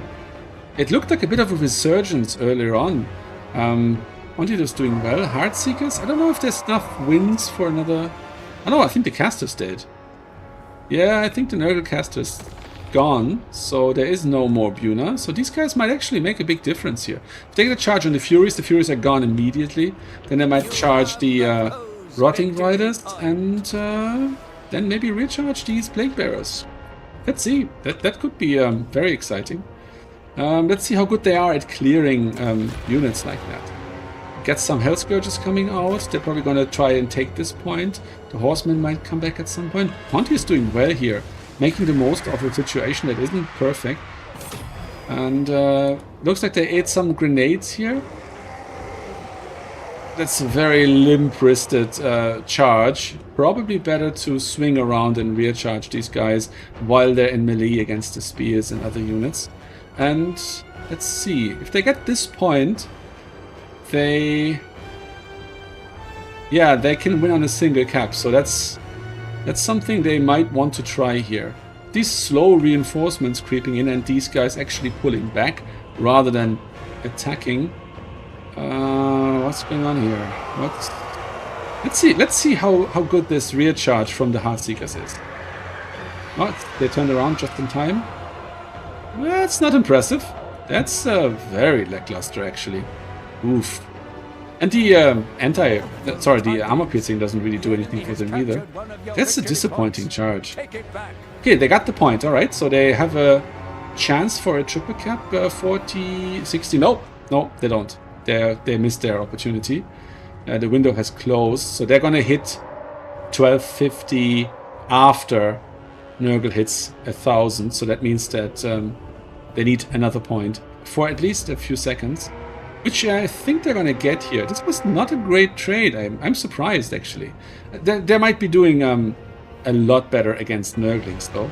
So they might clear away those guys. And it's very lucky for Slaanesh that they still have the chance to do this, because I don't think it's realistic that they're going to get a triple cap. They might have to majorly outmaneuver Nurgle here to get that going. Okay, so get the guys on the point. I would have probably rear charged these guys to do some extra damage rather than just capturing the point.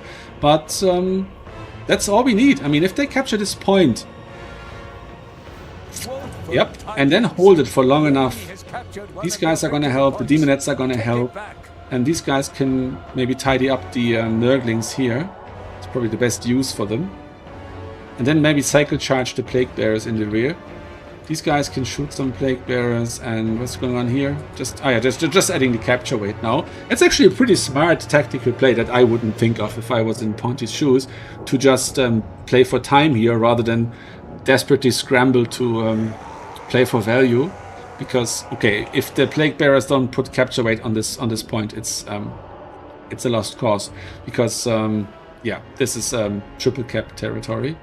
These 2 points here, these two guys are necessary to hold that point, but they can't do anything, don't contributing. That's like 1,050 gold just sitting there. Now they're moving because he's realizing that he needs another point.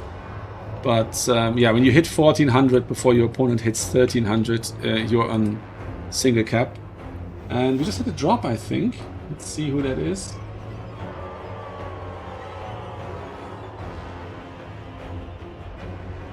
Okay, the new player dropped.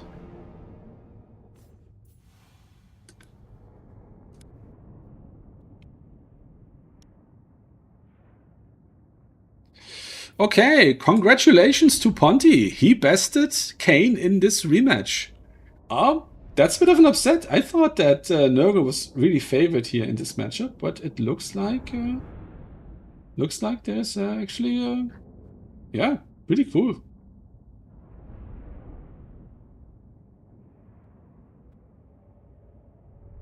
Very nice.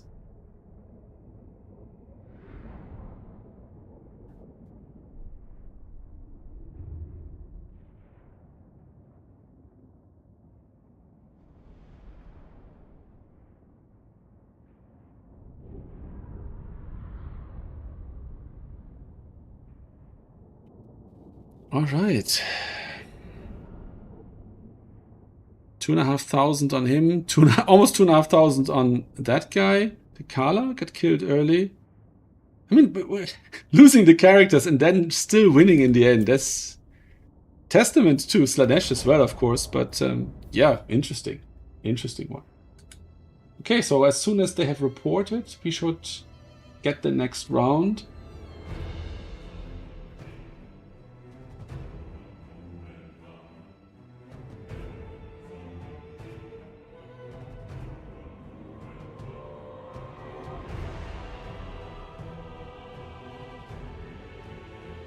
Yeah, looking good.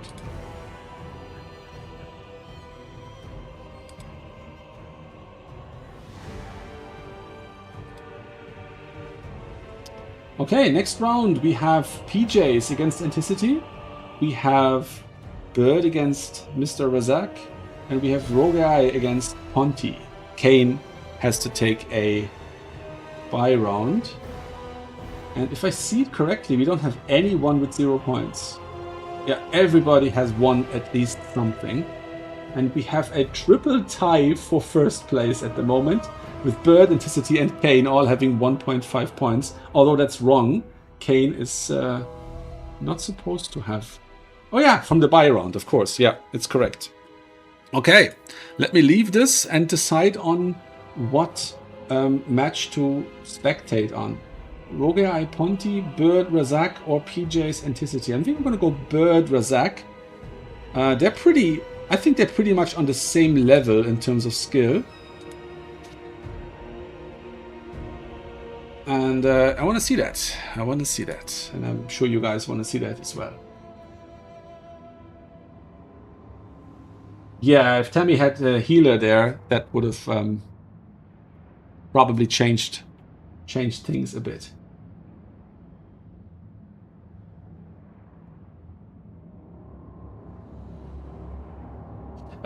Rancid is a... Ooh, that's a good question. I think so. Yeah, you're right. You're right. But it's not Spirit Leech that you need in this matchup. It's the Buna that you need, so that you can just like delete the super expensive Pleasure Seekers or Heart Seekers or something like that. So that's why the Deathcaster is usually good. At the very beginning of the stream, Maximilianaire was in the chat and he said that you can't leave the house without Buna as vampire counts, and the same is true for this matchup apparently. Okay, we're joining Razak and Bird. Let's see who plays Slaanesh first. Okay, we have Slaanesh for Mr. Razak and Bretonia for Bird.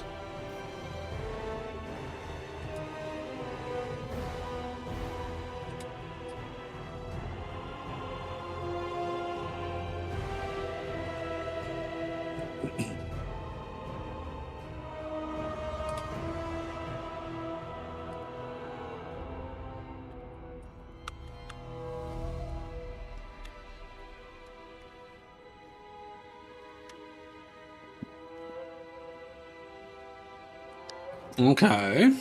This build seems to be pre-made, I think.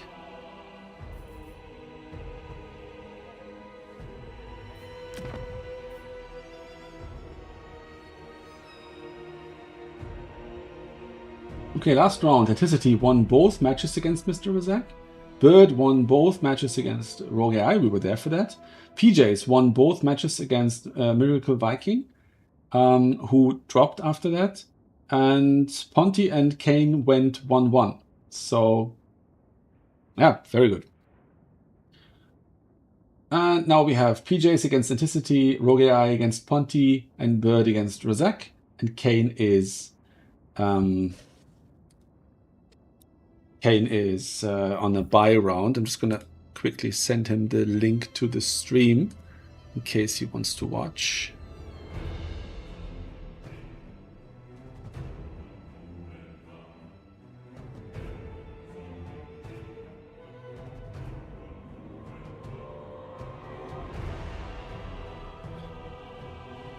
Okay.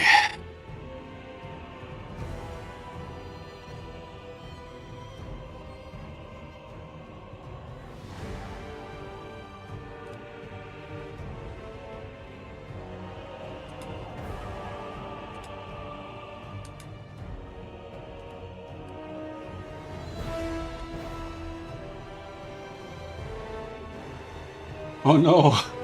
Rotting riders are sitting in the woods. Okay. All right, we're back. Okay, he's still tinkering with this build a little bit.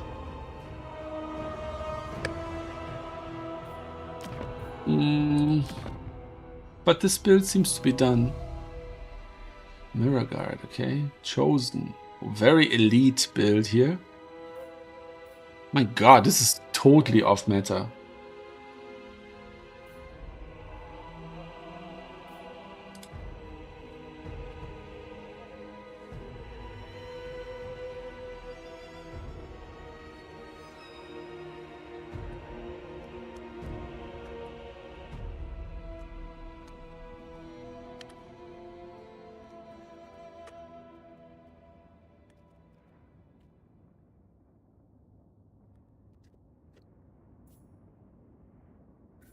Okay, on Saturday, by the way, for everyone listening, I'm probably going to host a new format, a faction war format.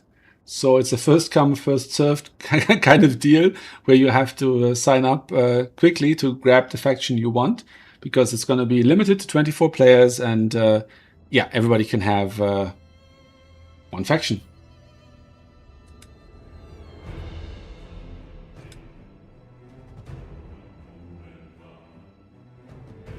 Okay, this looks finished.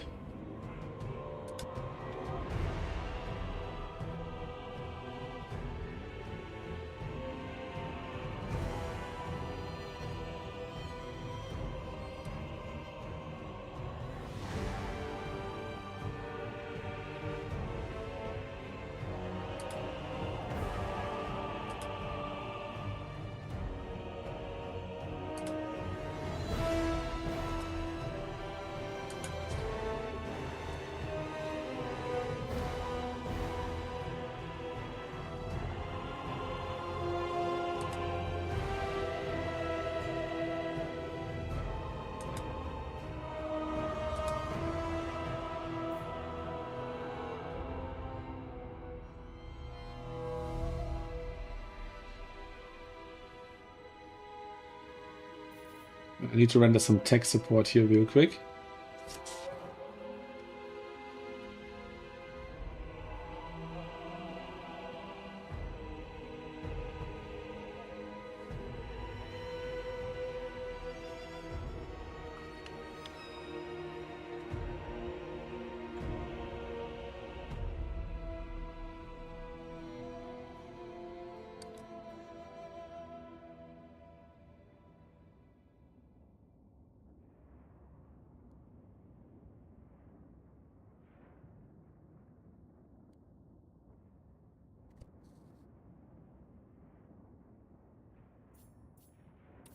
Oh. Slaanesh against Ogre Kingdoms. Interesting.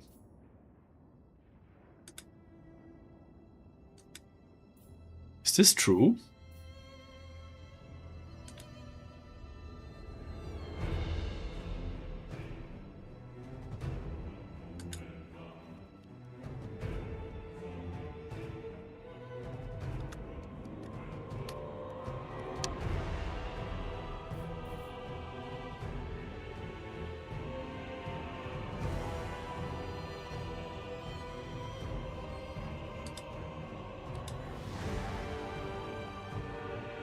It's so good when you are doing tech support for someone and you guess you guess what the issue is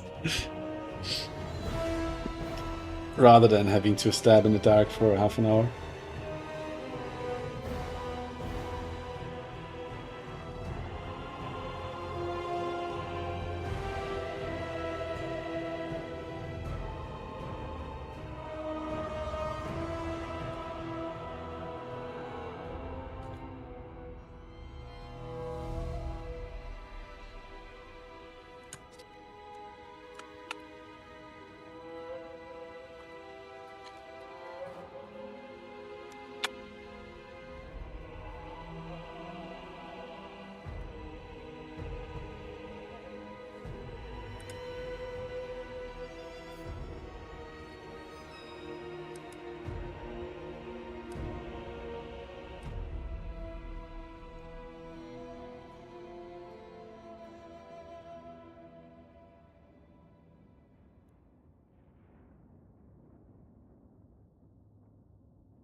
Okay, having some issues here with the faction picking.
Okay, there's a little bug here.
Okay.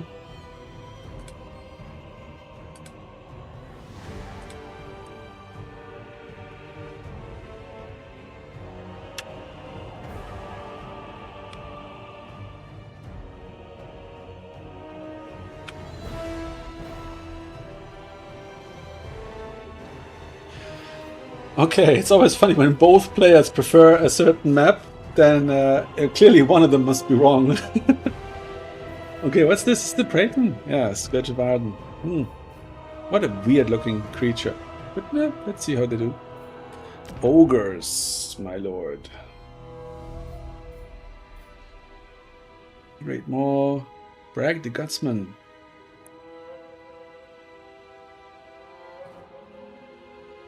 Thunder Tusk.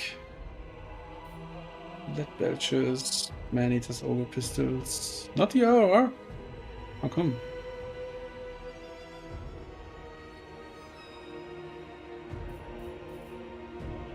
Probably a gold issue. This looks pretty complete. Oh, a Sturka. Haven't seen him in a while. Very nice.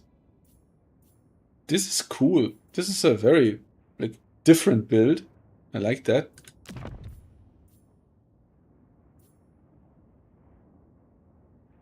This is going to be a fun one. I can already tell.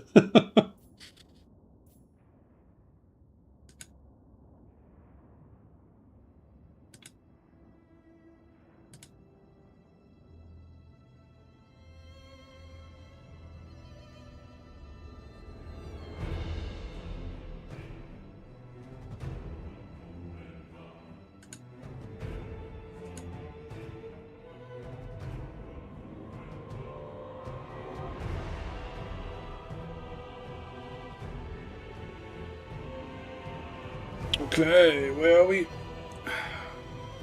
Slowly loading in here.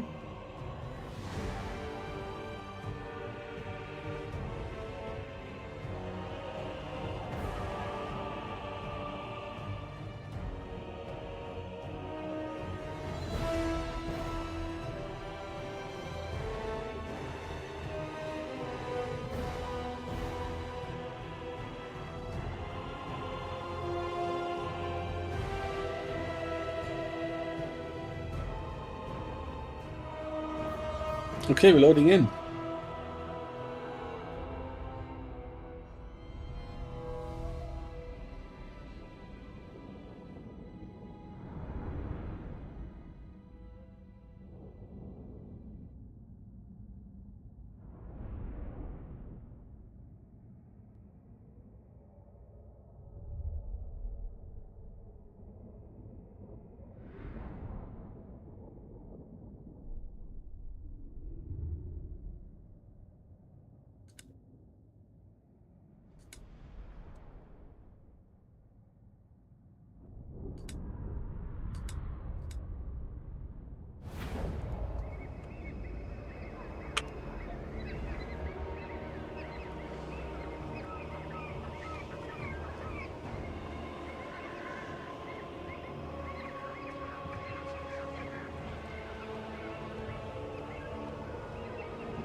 Okay, ugh, Slaanesh. Okay, that's actually quite thematic. Usually I don't like it, but in this case it makes sense.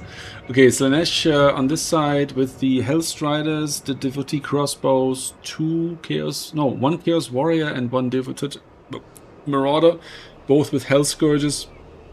We have Sigvald, the Magnificent, and over here we have the Crazy Ogre build with no ranged in the opening build, and that's probably going to come in the reinforcements.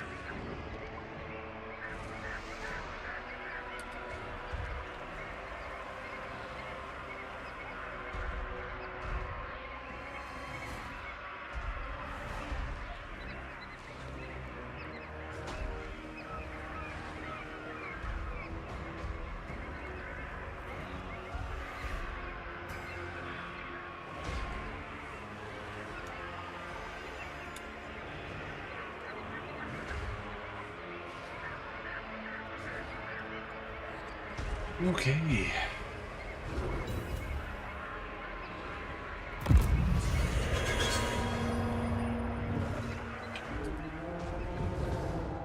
Okay, I think it's going to be a triple cap out of the gates for Slaanesh.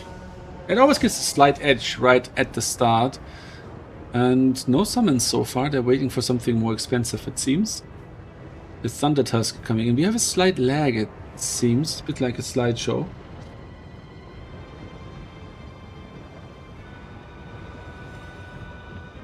Oh, they moved off the point too soon. Missed the cap here. That's so painful. That's so painful. Get it. Oh my god. Making it very exciting here. They were too afraid of the ranged attack from the Thunder Tusk here. It's a shame. It's probably 5-6 tickets that they missed. Maybe even more. And they missed this one too. Oh my god. Oh, what are you doing, Razak? Please get this one on the first attempt.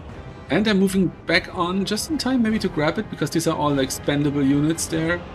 Are they gonna hold? Yeah. No. Yes, no, yes, no. But yeah, this is gonna slow down the capture very much. If they stay on point, if they veer off it, no. That's, yeah. Still not much ranged here, so they can dance around all they like. It's just this Thunder Tusk with the Howdah on it. And, oh, nice volley into the Ogres. That's decent damage. And yeah, the crossbows are not really accomplishing anything over there. They might want to come over here before the lead belchers come in and ruin their time. And a double cap for Slaanesh. It's not really realistic to take this from the Ogres or to keep it from the Ogres, but they could have probably outlasted a couple of more tickets from that point. And yeah, what are these summons? Creighton is sitting in the forest, biding his time. That's actually funny, because he's anti-large and there isn't really anything to shoot him down, so why is he waiting? Maybe it's some kind of sniping attempt for the Lord.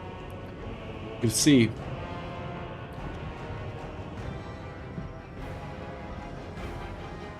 It's a Thunder Tusk, right? It's not a hunter on a Thunder Tusk. I think that's not even a thing. It's a Stonehorn then.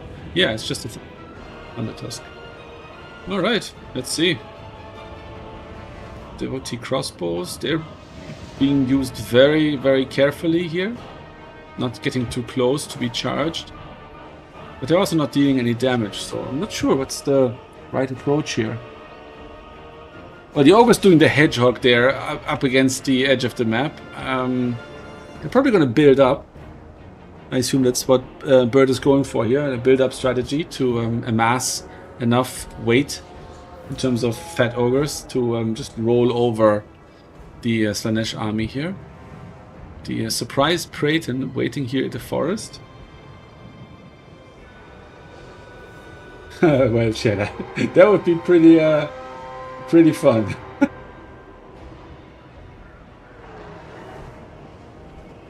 Yeah, I mean, he's clearly not forgetting him. I mean, he's bringing other... Nope, they're also sitting there. Okay, so I'm just not going to say anything. Maybe this is just trying to confuse the ogres into thinking that there is nothing else coming. Some man-eaters over here. Huh.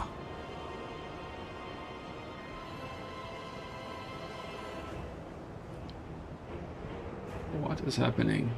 Just build up. Boring build up. They could have... Could they? Oh, bringing in the crossbows now. Okay. So what are they going to shoot? Are they going to shoot... Noblars don't have shields. But these are just Noblars. Are there no piggyback riders? Okay. They should... Oh, this is too close for comfort. Ah, okay, they realized it. I didn't feel very happy about that positioning there. This is better. I guess they're shooting the bulls here. Yeah, they are. Okay, that's good.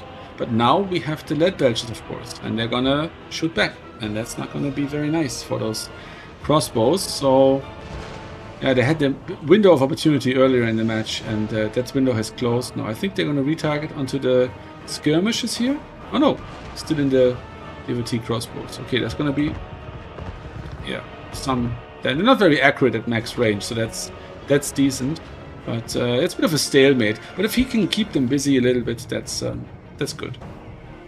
So 4 units now here in the forest, waiting for their chance to do something. The Yetis are coming out. Ooh, decent hit. Still the 4 units sitting here, and the 5th one coming out in the Lurest of Shadows. What's she supposed to do? Ah, Pendulum, okay. Clearing out Noblars.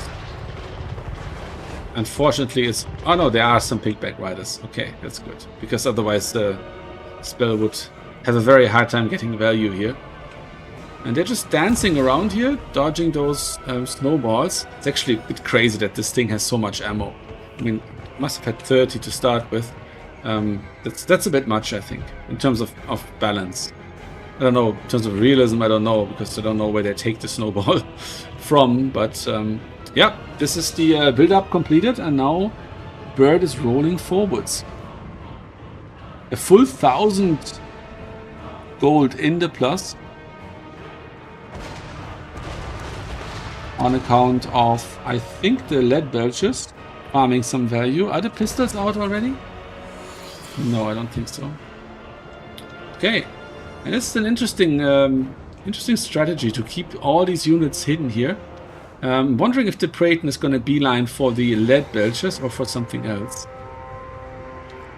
Okay, the crossbows coming in, shooting at the lead belchers probably. Yes, lead belchers are shooting at these guys, and sooner or later, I think something is going to come out of there. As soon as the capture weight is threatened here in the middle point, I think Slaanesh is going to react.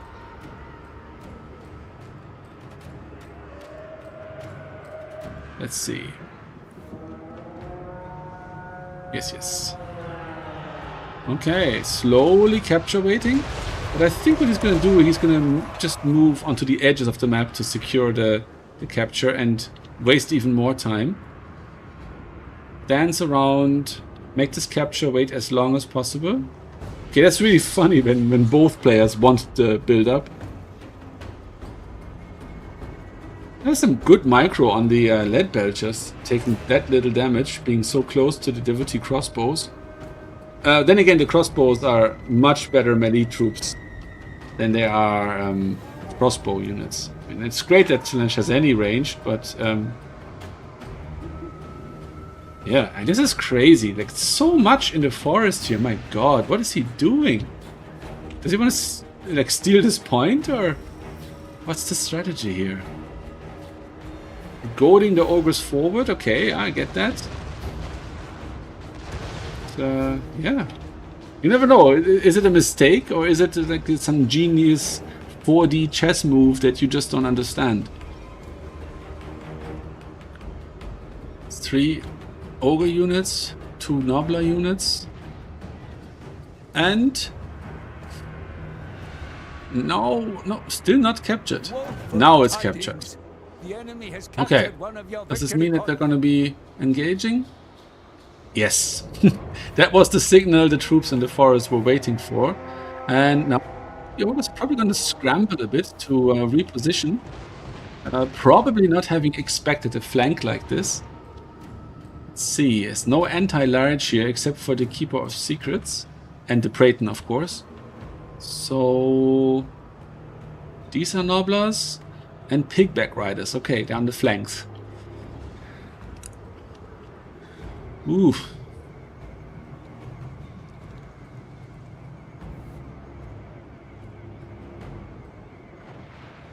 Okay, the other two groups have finished their first match already. But yeah, when you have a build-up like this, it tends to take a little bit longer.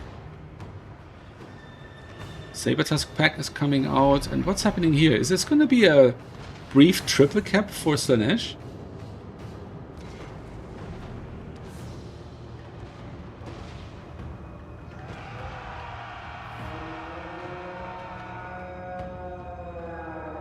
Hey, let's see. Slangors on the Pigback Riders. The Praeton is beelining for what? Just a move order at the moment. Probably the Lord, I'd imagine.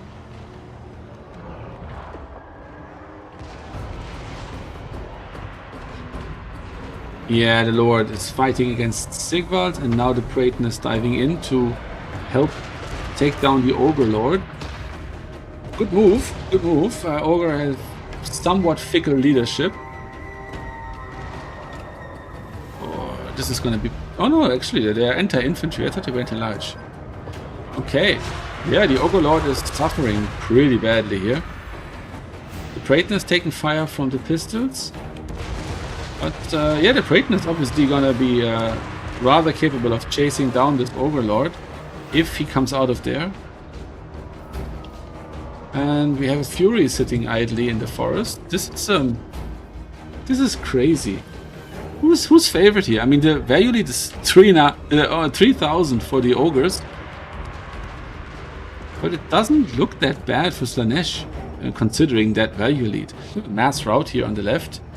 The ogre lord is still alive, so if the Praeton manages to get this, if the find it perfectly timed Furies as well, probably gonna take the lead belches at least out of commission in terms of shooting. Mass route, well, not a mass route, these guys recovered, but decent route here. Praeton taking fire from the slingers or flingers or whatever they're called. Yeah, flingers. And let's see if the Praeton can probably get him off the map, but can the Praeton kill this lord?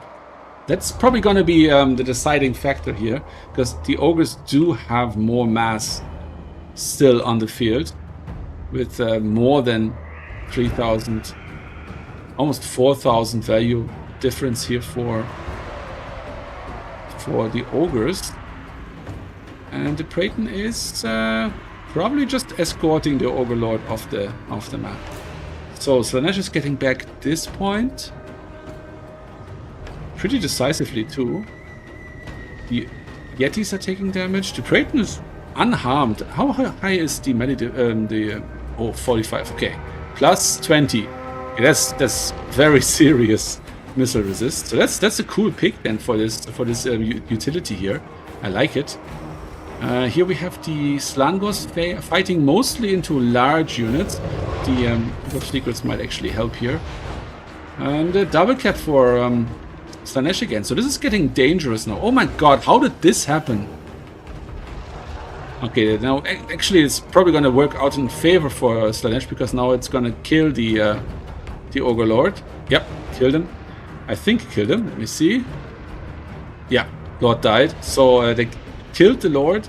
So now we're going to get some routes here. This guy's going to break as well. That would be pretty bad. And then what do we have here? Oh, leadership debuff. Okay, very nice. Locus of the Beguilement. And yeah, that's it for Slaanesh, I'd say. Wow. Are they gonna... No, actually, no. Oh my god. This is very interesting. Okay, we have a mass route for the ogres over here. In the middle, the pocket is pretty stable, actually. Surprisingly so. Dogs on the Allurers. Someone dropped. Who dropped? PJs. Okay.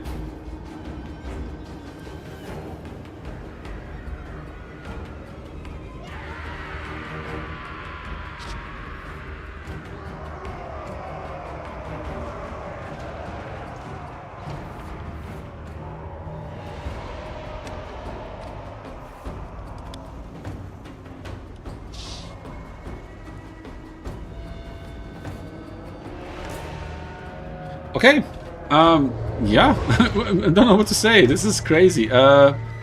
Ogres cleaning up over here. Saber's Pack taking a ton of damage from the Furies. The Keeper of Secrets just recovered there. We're probably gonna take some stray bullet from something and die. Over here, the Furies are being fired upon by the Flingers,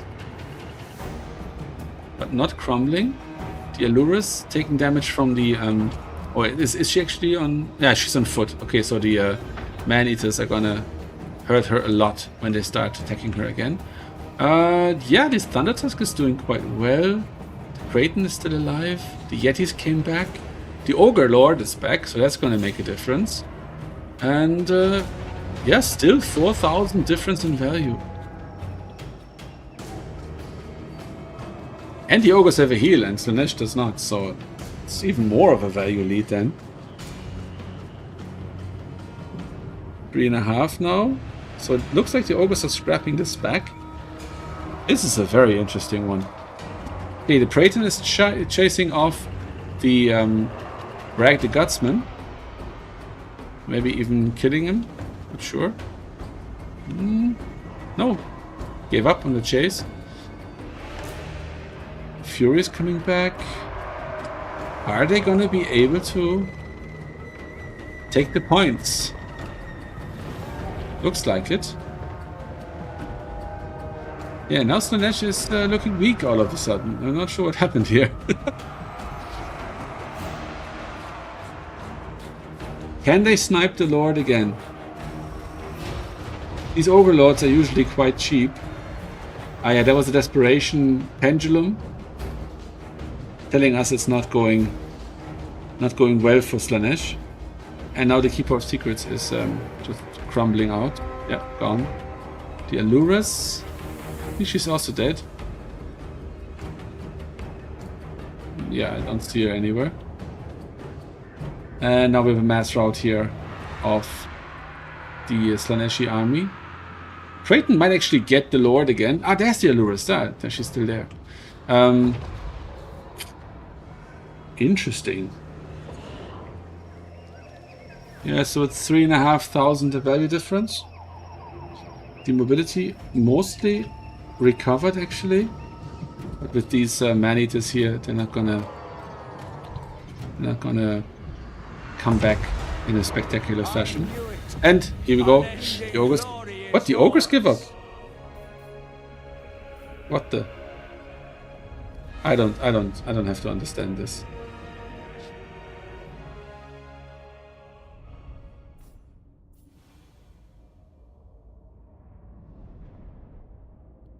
What was this? The points?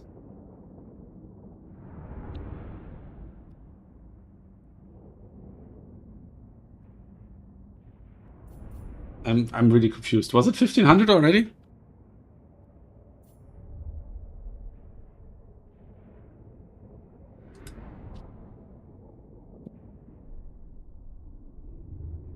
Crazy! You're in the middle of the match and then suddenly... Oh wow, okay. Well, GG.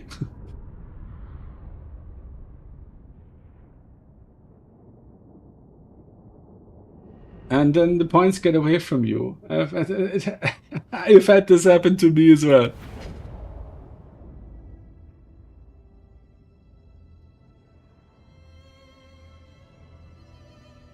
That was crazy fun to watch.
Okay.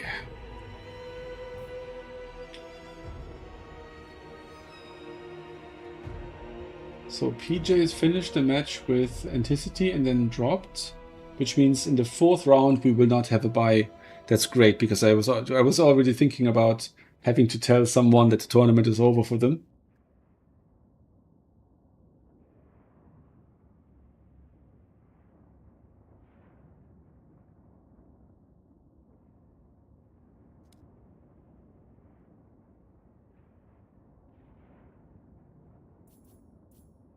Okay.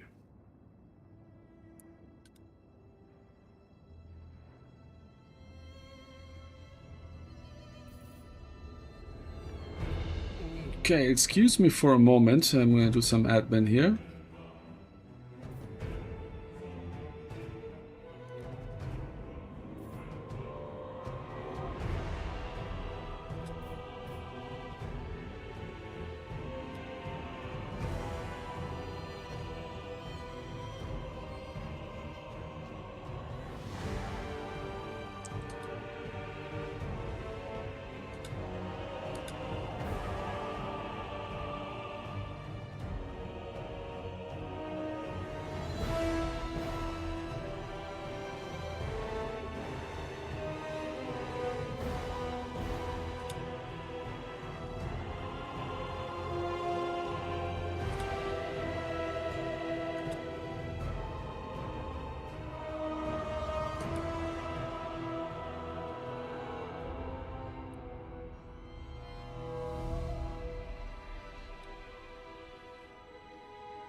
Okay. I have a bit of a technical issue here, but nothing that will slow us down.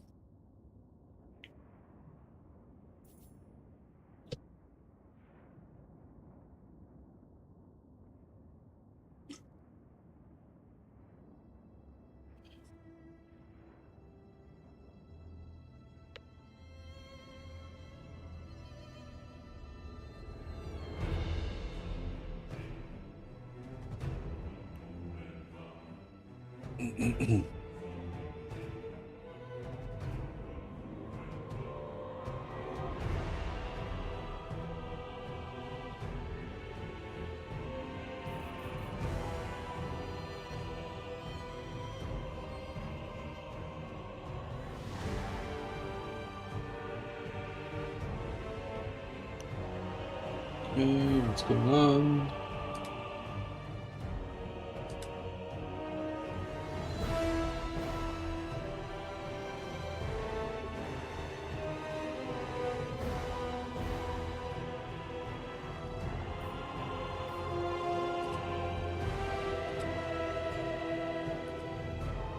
Okay, what factions do we get?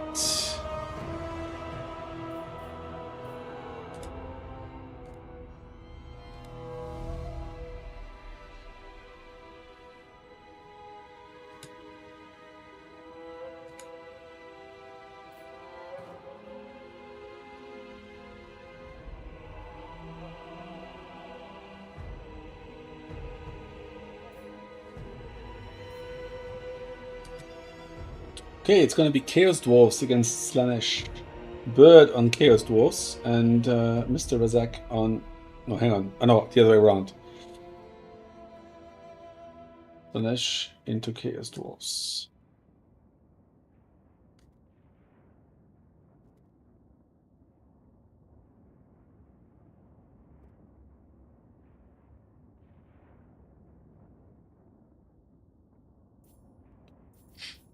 Okay, very fun.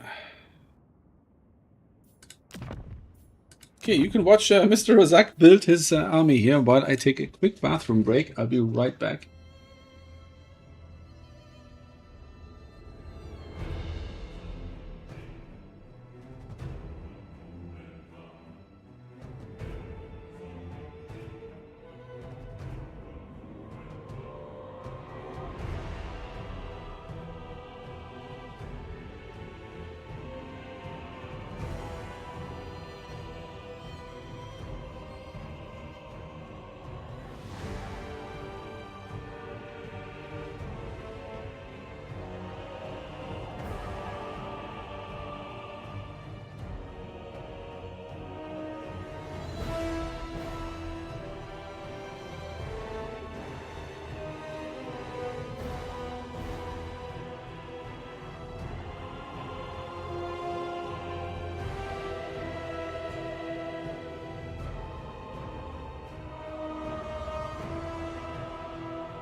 Okay, we're back. And we had a drop actually.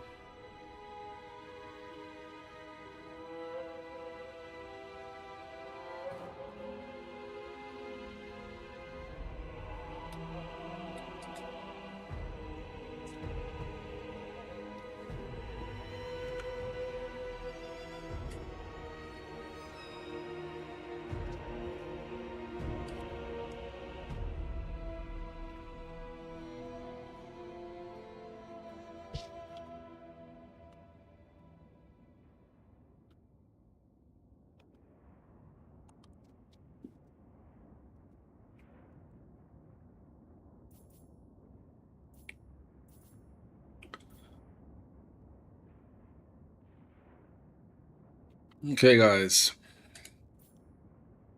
Hopefully this match will go quickly, because the other two players are already finished.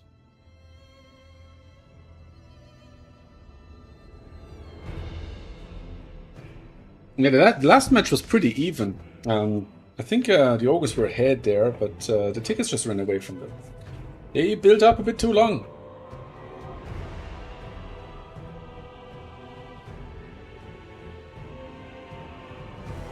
Oh, some little fixing of abilities, and then I think we're ready.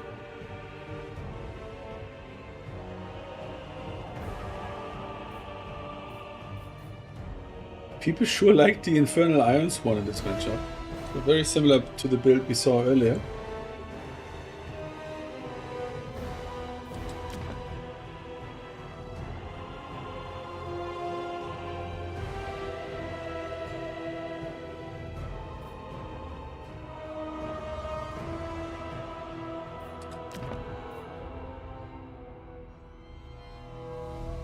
Good thing I'm streaming, because then at least the other players can watch the stream while they're waiting.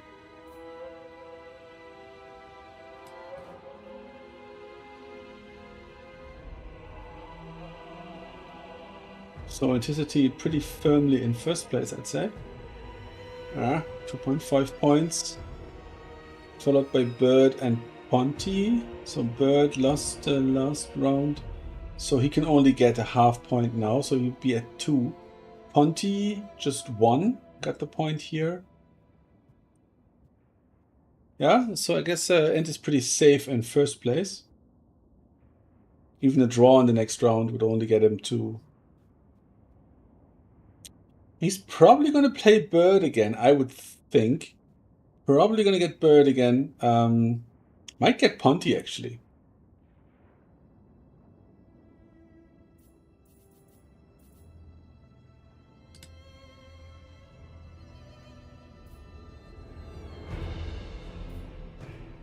Let's see. They're both still tinkering with their armies. We might be here for a while.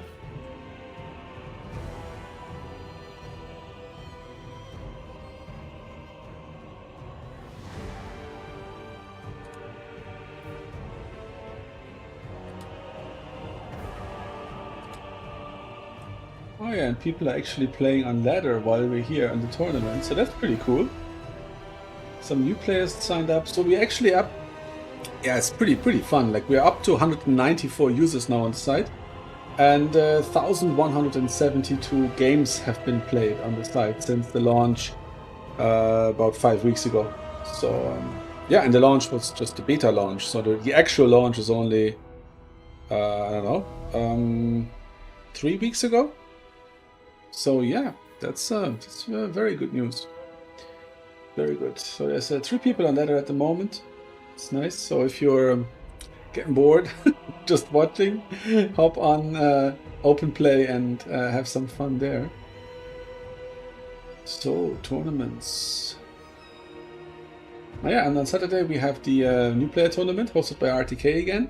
I think on Friday we're gonna have the tournament by Bird for the intermediate players, which is now a 3x3 matrix tournament. And I think I'm gonna host tomorrow at 10 p.m. Central European time again.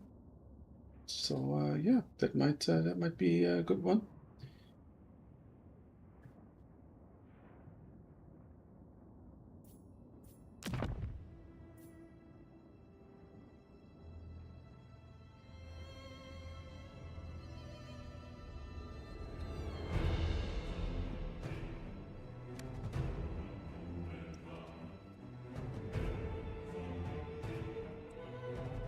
Okay. Just urging my players to get a move on. And oh, come on!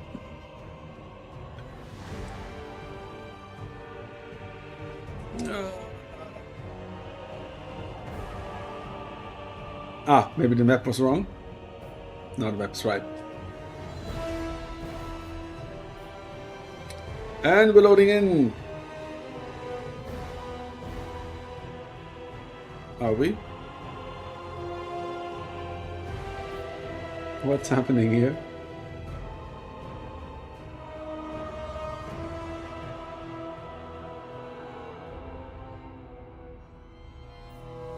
What the hell? What is this? Witchcraft.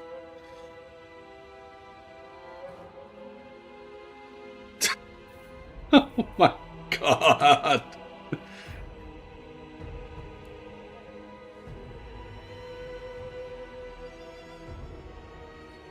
Hmm.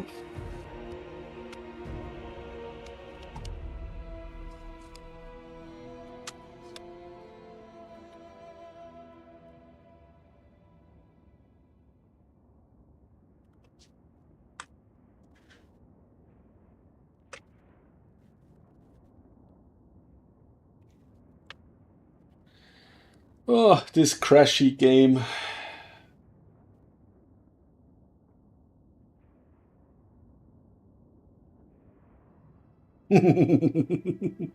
Well, Welch. It's not a big surprise, but he did not win every match so far, right? So yeah, let's hope we're loading in this time. Yes, we're loading in. Woohoo!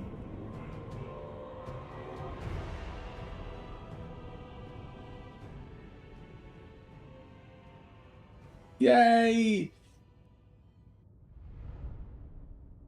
Well, guys, any suggestions for tomorrow? Any special appetites for some kind of tournament format? Now that you're in chat, you can request something. I am pretty open.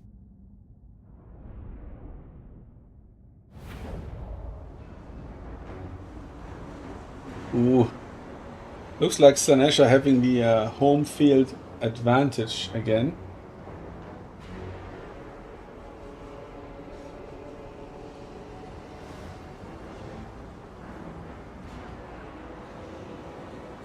Oh yeah, Lamasu, permanent silence. That's a good point. Sitting on top of Bakala, keeping her from doing evil things.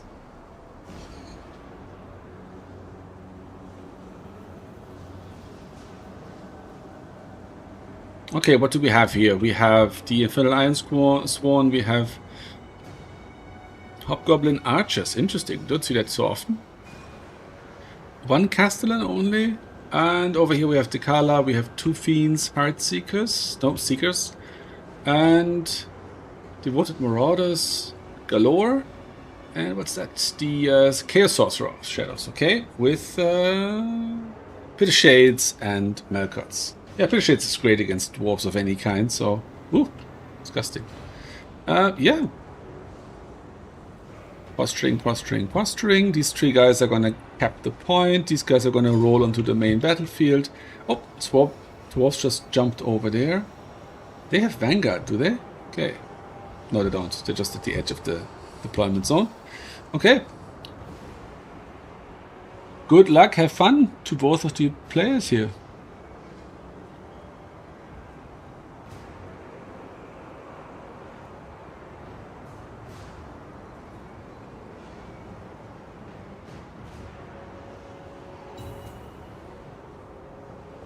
One player has just readied up, and here goes the other one.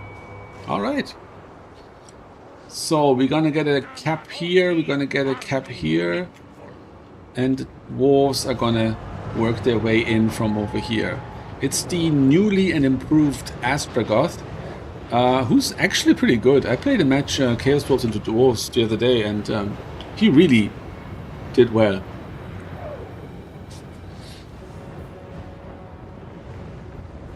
How fast is he? 60. That's pretty fast. Okay. Oh, what's this? Pulling back? Very, very defensive playstyle. So we're going to see a triple cap even.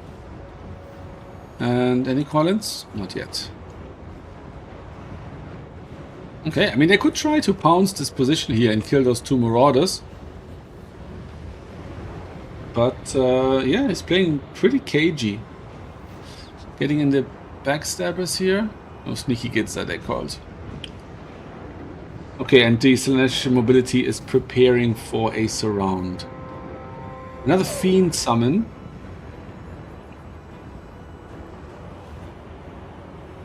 Surely they will get the point now.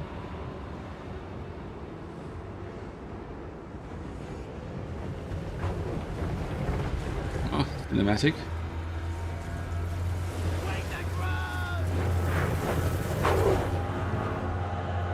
Ooh. Okay, so nothing happened so far, but this surround might end up being really nasty. Let's see, does Slaanesh want a blob fight here? If they do, this could be a very short battle.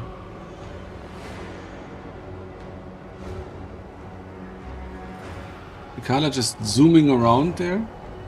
Oh, if they get a Pit of Shades capturing like 2 or 3 units here in a blob, that would be pretty devastating.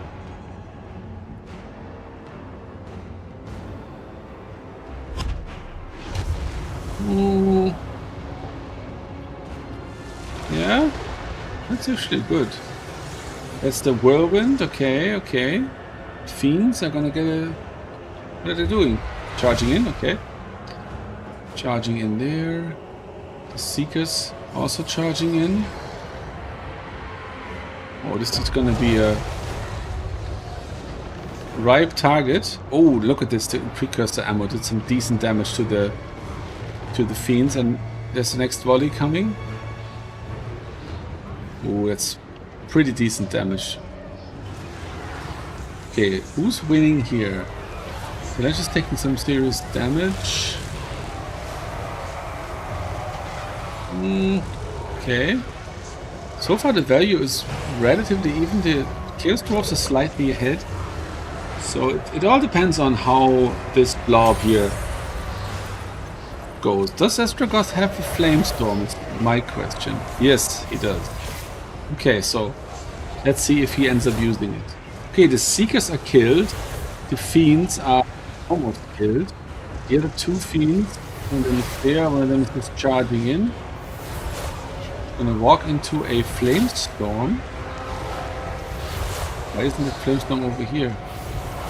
That was ooh, that's rough. That is actually rough. I think that was probably a misclick because of the lag.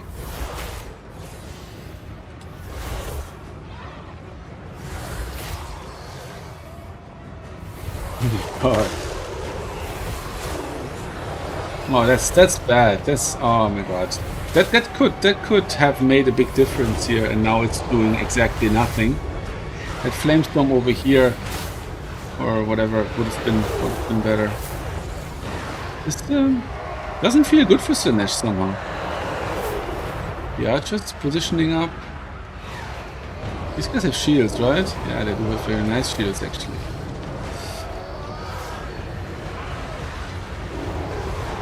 Kala is taking some damage. The Fiends are crumbling out. The Seekers from earlier, they are long gone.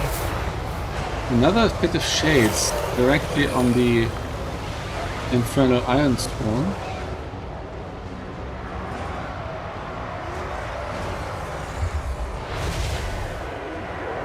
Okay, so we have the Chaffy Calf. Oh, nice micro here. Nice micro pull away, counter charge, and then surround maybe. Oh, but it worked out quite well anyways. This is really, oh my god, this is look beautiful. My Kislev heart beating for that kind of stuff. Okay, the Slaanesh back in the lead in terms of value. Kala must have been spinning to win there. And she's not really taking damage at the moment. The Castellan doesn't really want to sit here in melee. He wants to have a slight different distance and just shoot.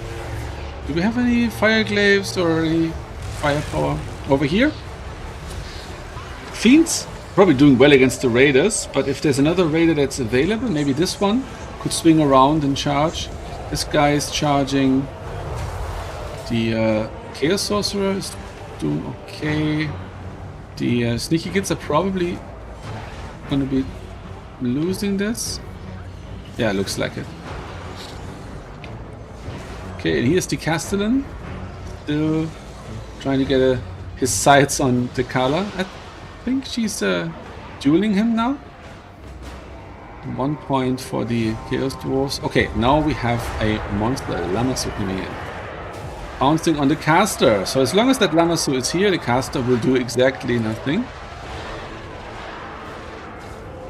Yes. Interesting, interesting. I think the Chaos Dwarf's gonna get this one. Oh, Pleasure Seekers. If there's ever been a unit that can swing a battle, it's them. We're gonna charge in here first, clear up this position. Nice pull away from the dogs, from the wolf raiders. The caster's gonna die here, I would think. The Lamassu's probably gonna end him. And then once this caster is either dead, shattered, or being escorted off the map by, I don't know, maybe Astragoth or something, the Lamassu can retarget the Kala and make sure that she never uses an ability again for the rest of this match, because you're not going to get Furies in here to clear away that Lamassu. Okay, this unit is going to die. Lamassu is going to actually not just disable, but actually fight the Kala. That's dangerous, because if the Pleasure Seekers get the charge on, it might die very hard. This might be a swing play actually for Slaanesh. Oh my god, the damage is so disgusting. Those Pleasure Seekers are just... that's just indecent, like. Oh my god. Oh my god. Oh. I saw it coming, but I couldn't stop it. Oh my god. The thing is dead. Jesus. It's just not right what they're doing. They must be bugged somehow. Dead. I know it's just now it's dead. Oh my god. That is just wrong. Seekers coming in here. Oh, that's rough when you have nothing to countercharge a sitting Seeker. And yeah, these guys are also gonna die, and oh, single unit. Single unit.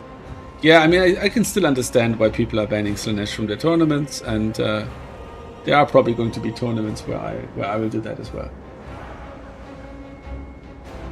Ugh. Yeah, and suddenly such a massive resurgence for Slaanesh, my god.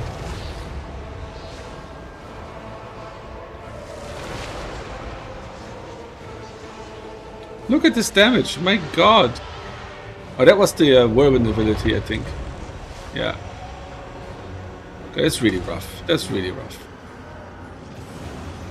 In the middle here, they're actually killing the fiends, I think. But now the Hellstriders are coming in. I haven't seen much magic from the Chaos Dwarves here either. Seekers, are they doing well? Yeah, they're doing pretty well. That charge bonus is just massive. Oh, look, very decent charge into the Seekers here by the Wolf Raiders.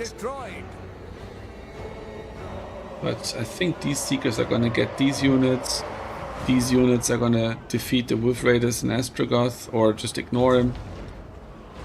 And yeah, we're already in triple cap territory.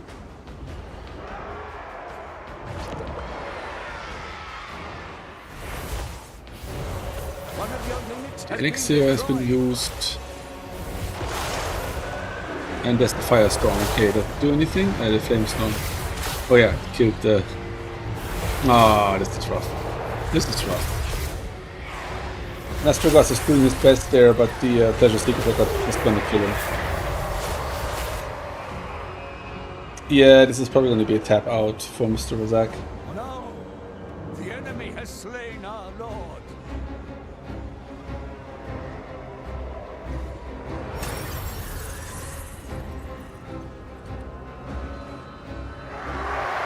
Yeah. Oh. The brutality, the absolute humanity. It's not pretty. It's not pretty. I mean, I said it from the beginning, this is going to be a disgusting tournament. Oh my. Yeah, nothing left. Sneaky gets on half leadership. Seekers destroying these guys. And more Seekers piling in from the other side. Look at the damage from one attack from Decala on the Castellan. Immediately the second attack. Oh, decent damage in return though. Or was it the precursor ammo? Could have been.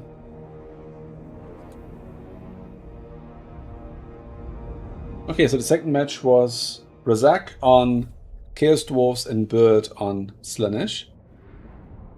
1,400, 700. She would got 3,500 almost 2,000. The Seekers really cooked here. 1,600 and 1,260, 500 only. 2,500 on the Pleasure Seekers. Goodness. It's just disgusting.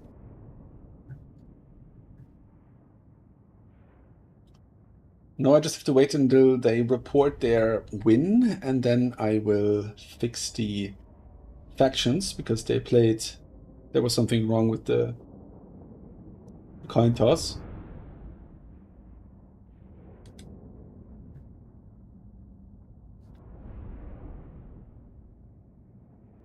Yes, yes.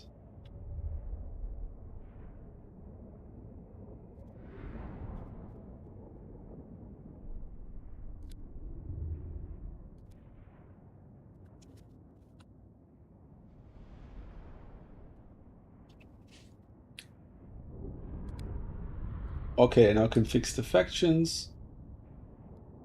And Chaos Dwarves.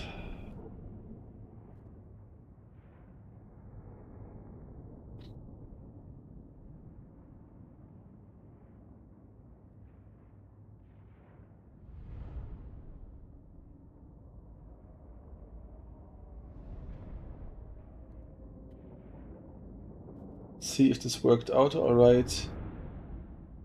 Good, got 2. 1, 2. Yes.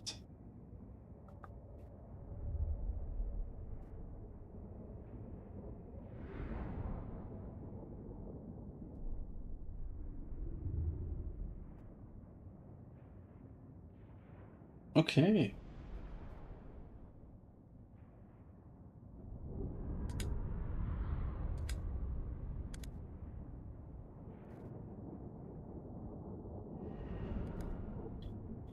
That seems to be okay. Let me fix the games.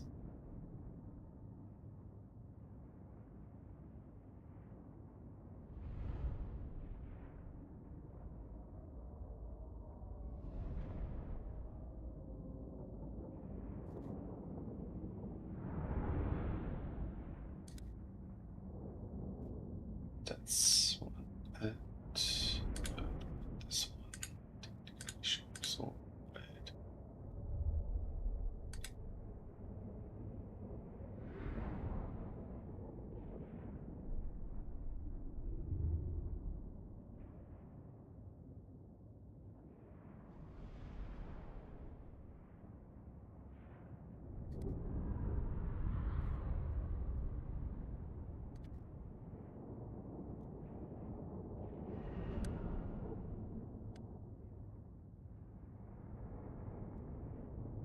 Okay.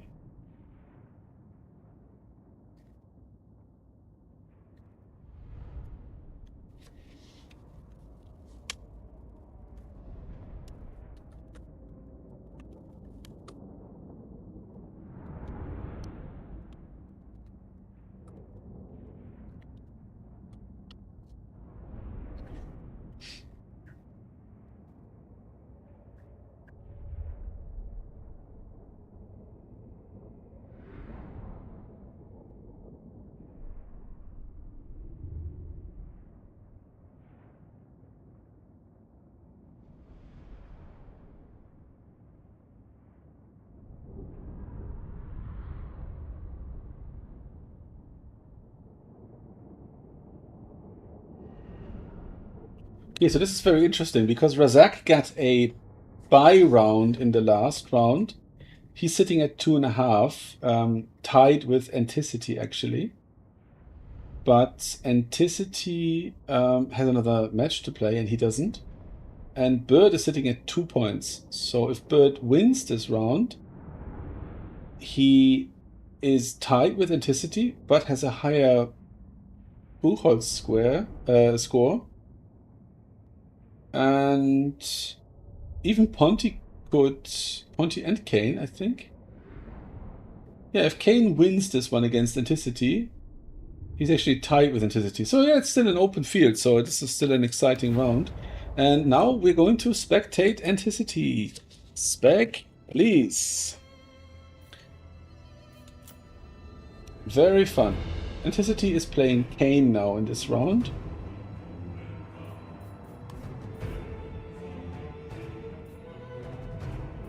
I can only hope now that Kane doesn't meme too hard. Because he has been doing some amount of memeage lately.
Anticity is probably getting a glass of water.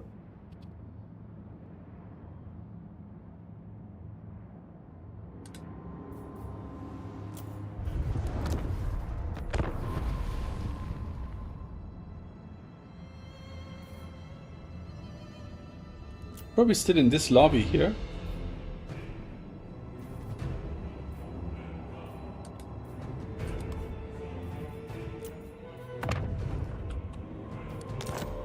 Let's see if I'm guessing correctly.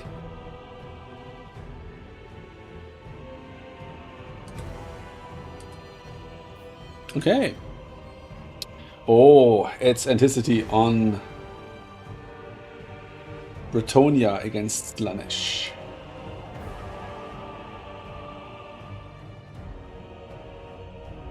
So if Anticity... No, a draw is not enough to secure his victory. He has to win. If he wins this round 2-0, then he's definitely the winner of the tournament. If he gets a draw, Bird probably takes the win.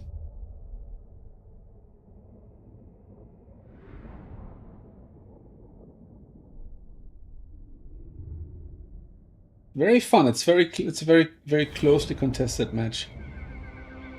Haunted Vale again. Okay. The RNGs liked this map today.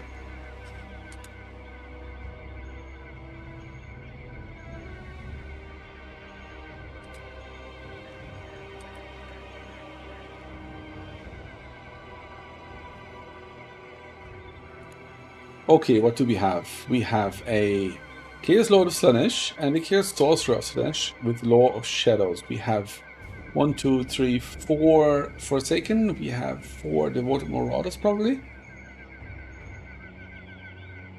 1 Crespo. No mobility in the opening army. And then over here we have good old Bretonia with Alberic on a Pegasus. Gives me anti-large. We have 1, 2, 3, 4, 5. No, 4 peasant. 1, 2, 3, 5 peasant bowmen. And a front line of Fußballs. Okay. That's good. I mean, that's the kind of units you want into a infantry heavy army like that. And what it's probably going to do is gonna sit between these 2 points and hold them. And give Slaanesh a run for their money.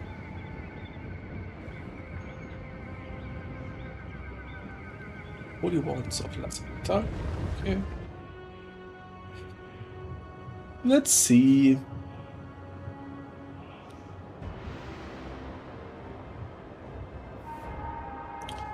With the units stopping over here, they're probably going to get this point actually. Especially if the infantry helps. But they're not helping. So, yeah, I might still get the point because Bretonia has been a little hesitant here. So, yeah, the point is Slaanesh is over here. They're sitting on the edge. And, oh, why did they do that? That's probably a mass command for the whole army. So we have the Pegasus Knights coming out. We have a Damsel of Life coming out to heal Alberic.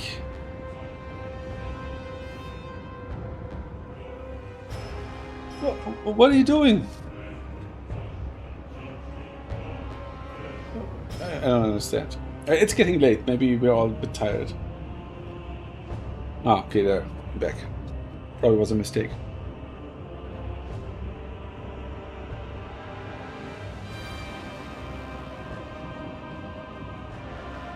Paid actor. Woeful tidings. Yes, The yes. enemy has captured one of your victory points. That's it. Take it Anticity is back. just very rich and he pays his opponents to lose to him and look bad.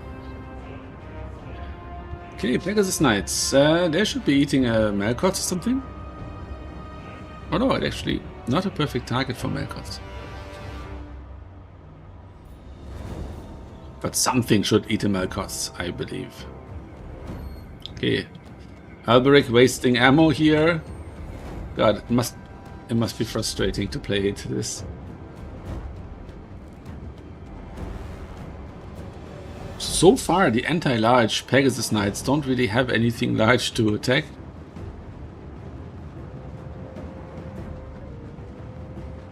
Posturing, ammo wasting.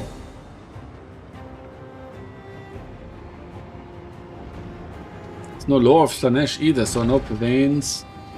What's this ability? I don't even know.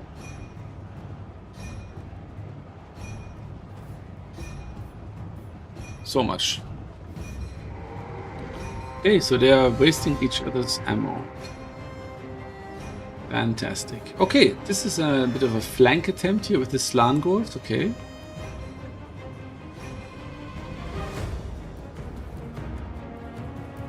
Okay, it's all down to who has the better ammo wasting micro. Okay, he's actually doing pretty well here. And what's that? What ability is this? Peasant's Duty. Guiling Gem. Icon of Devotion. At least 20. Nice. Okay, we are on. So we have the charge of the Slangors. Another Slangor. And 3 Pegasus Knights. Goodness. And none of them royal, just standard Pegasus Knights. Okay, is he going to get on top of the archers, or is he not going to get on top of the archers? The fiends are stuck there a little bit. Okay, they're fighting here, but Slaanesh seem to just be sitting there. They might have had a move order. These Hell Scourges are also just sitting there. I mean, they don't necessarily want to fight here, but they're also not really doing anything. Okay, this Forsaken come in. They can probably get on top of the Arranged here if they pull through. These Forsaken can probably get something done there. Just charging into the spears. Better than nothing, but you probably want to get around them. Striders. Looks a little bit like Slaanesh has the harder to micro build.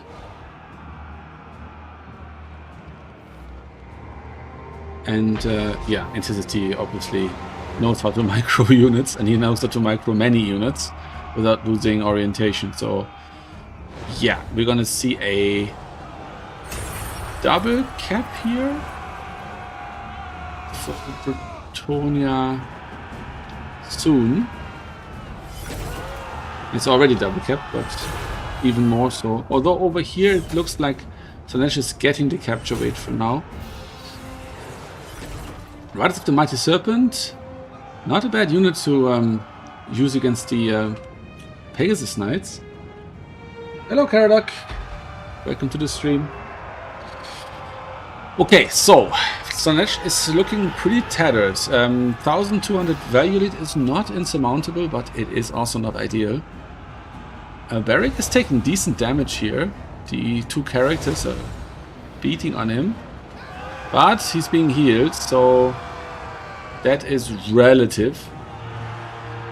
Still a triple cap for Bretonia. No, a double cap for Bretonia.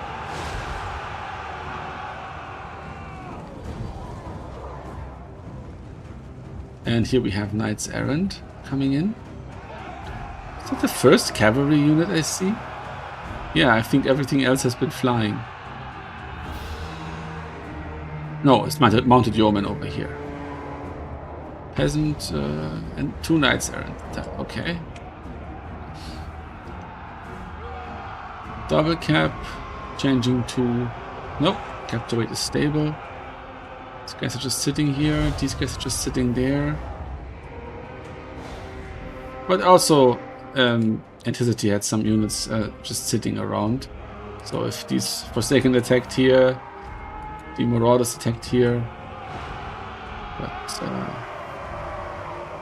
yeah, let's see how much difference the Pleasure Seekers make. Where's Alberic? There. Yeah, almost full health after all that. The heals have been doing what they were supposed to do. Okay, so the Pleasure Seekers are coming in and get countercharged by the Pegasus Knights, which is a very good counter, and taking very considerable damage. That is pretty rough damage, my goodness. Countercharge from the Hellstriders.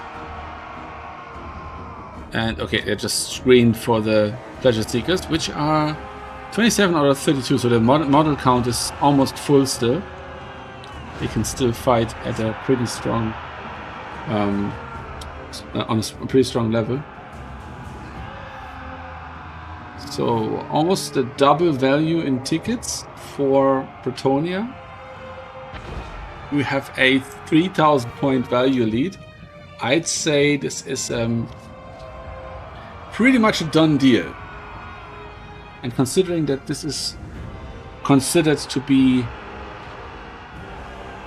No, it actually isn't. No, I mean, Bretonia was favored here, so if Anticity wins, this is what had to be expected. I'm just wondering what the other two picks were that Kane didn't pick.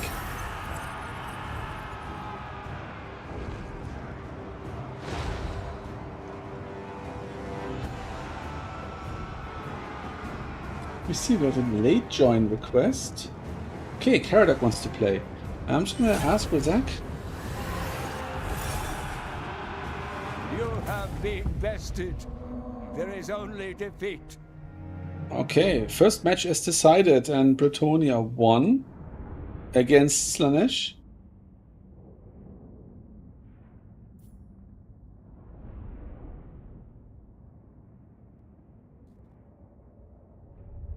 Okay, Caradoc, you can play. I'm gonna fit you into Razak.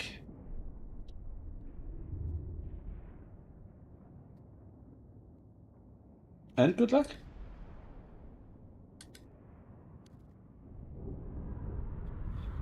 Very nice.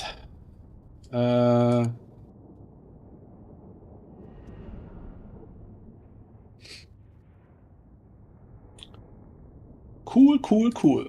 Thanks, Caradoc. That's really cool.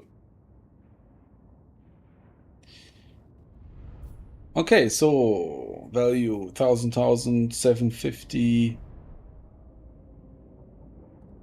Somebody has to explain to me at some point why Bretonia is so good against Slaanesh.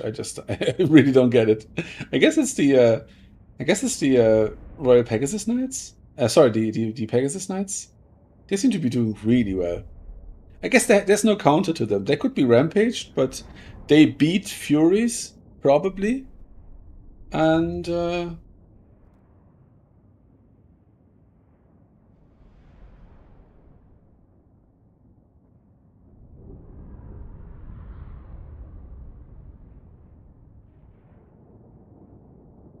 okay, so we're gonna. That's perfect because now I have Caradoc joining to give Mr. Razak a round rather than a buy, and that means that we get to stream one more round because I'm gonna stream Anticity and Kane's second match now, and then when they're finished, I'm going to stream the second match between Razak and Caradoc, and yeah, we have a bonus round. I mean, I'm dead tired, but. That's all right. All in a day's work.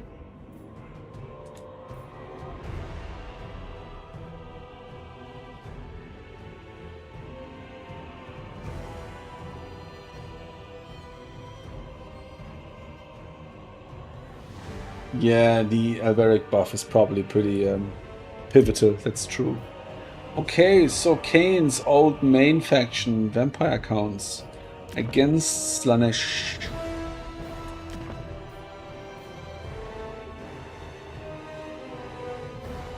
Oh, Manfred has Buna. I see. Of course, he has Death Magic. Yes, yes. Oh, he has both lords, doesn't he? Yeah. All right. All right.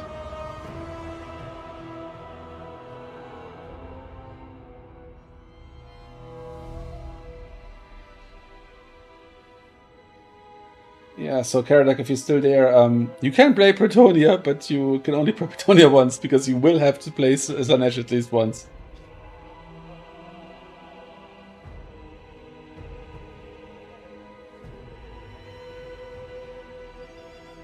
And your opponent might not let you play Bretonia after this.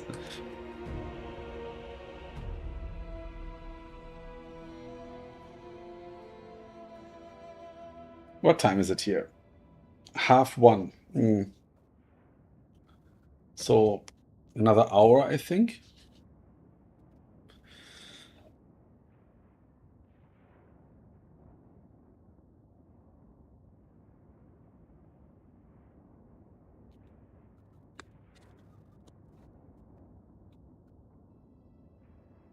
How are you guys enjoying the format?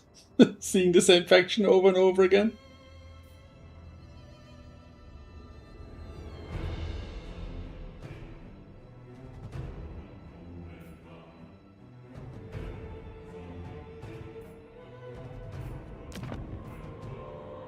Oh, look at this. This is very interesting.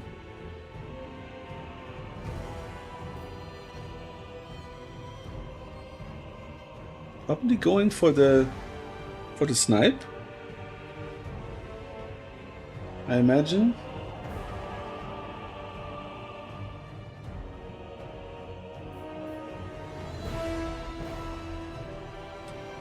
Oh, mine?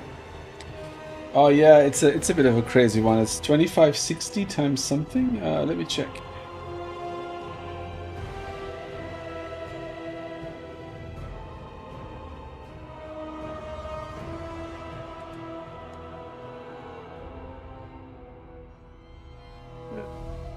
What's the size there?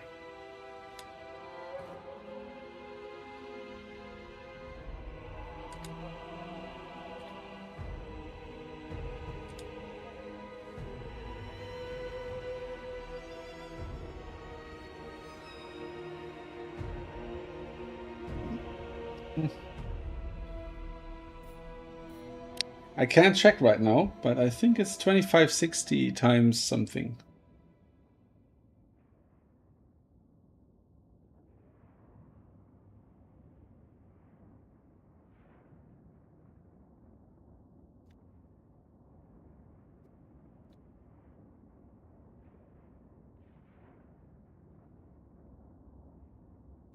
Video. Yeah, 2560 times 1080 is the resolution.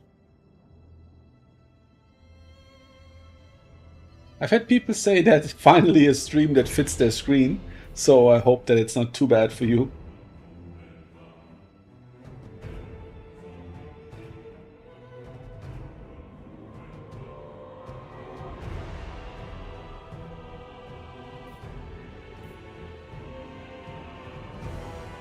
Okay.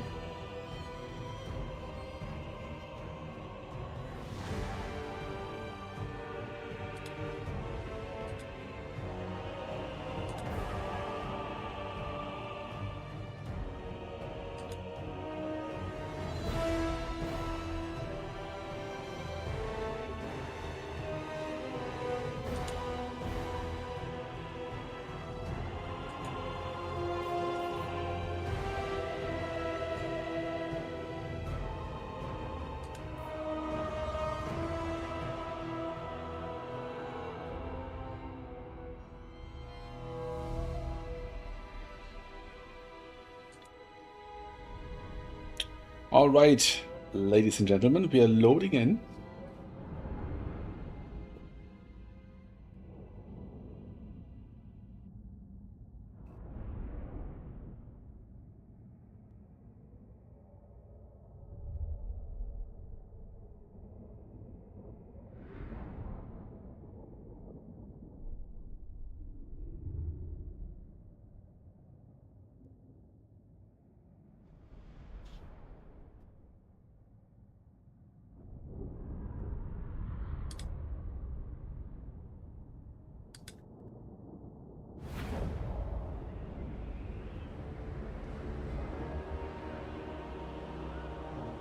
Okay, road to Talapheim again. So the map picker was very uncreative today. So Manfred, we have him with Buna, with Spirit Leech, Raise Dead, 3 spells. Okay. And over here we have the absolute filth that is Slaanesh. 3 horsemen, 3 Hellstriders, Stirka and Nkari. Okay. So this is gonna be a kite, mobility max, and leadership bomb kind of thing. And yeah, okay. Interesting to bring that into a undead faction, but I would assume that Anticity knows what it's doing.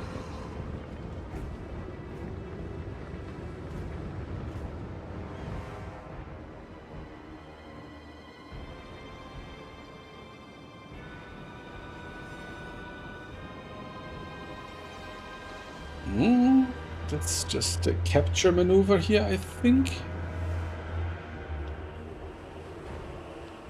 And here we see some skirmish. Nice juking. Nice juking by... Oh, he juked it all. Very nice. That is impressive. Very good, very nice juking from Kane here. He dodged all these shots. Oh, except that one.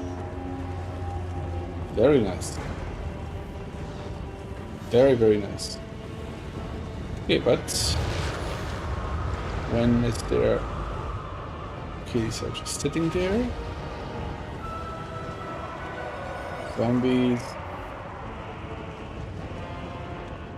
Wow. And the blob rolls forward. Okay. Anything happening? We have the Health Striders on this side. We have Manfred coming, chasing them. Returning back. And Dragon, he's on the ground. Why is he on the ground? Why did he land? Probably attacked something. No, he seems to be actually grounded. Okay, and now they're gonna sit here between the 2 points. What's this? Okay, a Pavane and the Blood Knights with lances. So that's pretty great. And they're gonna go after the Hell Striders, I guess? Oh no, Inkari. Okay. And now they can get countercharged by everybody on the Grandmother. Let's see if that's enough.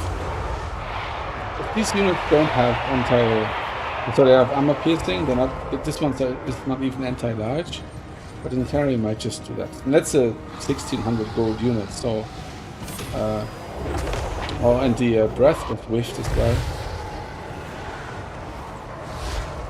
And the dogs. Dogs are good here. Okay, no, both Hellstriders broken. So this was still a good trade. It's 1,200, 1,300 against 600. Well, I guess it's not an amazing trade because the Blood Knights are still there. Their model count is still how high? Oh, okay, it's about half a unit if you heal them. Dogs fighting the Hellstriders here still.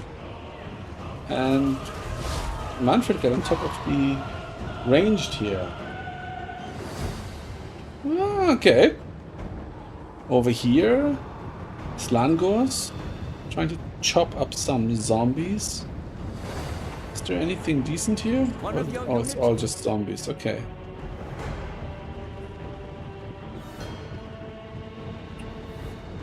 Uh, 1,500 value lead for Anticity. Yes, my puppy just came in. He wants some rubbing. Yes. Oh, yes. Ow, ow.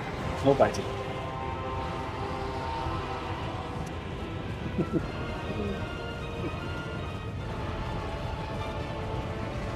Oh, sorry. Getting a bit distracted here. Back to the commentary. This is actually good.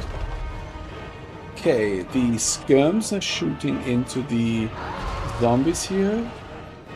Not wasting their time trying to get Manfred. Oh, that was a nice little counter charge there. But he might be overextended now. Inkari, and is that a Pavane? No, acquiescence. And we get the Vargas coming in. Let's see, what can the 2 White Kings accomplish here? Their ability good enough. Let's do the sword. Oh my god, look at the damage.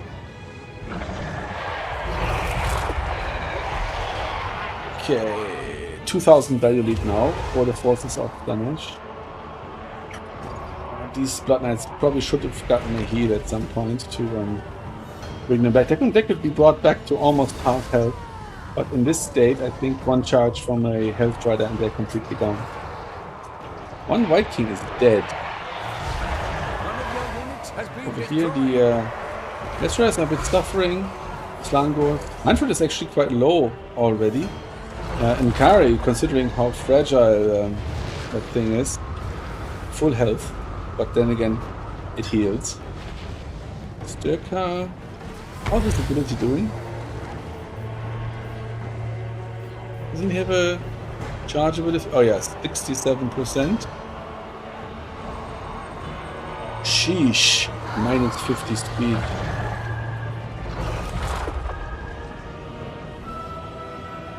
It looks like the vampire counts don't have the capture weight on this point here. Oh, look how slow. Look how slow he is. Oh, the dogs are getting onto the horseman here. But they were charging this one and they got this one, so they didn't do as well. But seem to be doing just fine and routing them off. Okay. Slowly getting capture weight here, the mass mobility. Trying to find a better place to play. Moving over to the outside third point. The middle point is getting captured now. They're still not in triple cap territory, so if they can... Well, they lost this one, so... Yeah. They're gonna need 2 points very quickly, or they're gonna need 3 points eventually.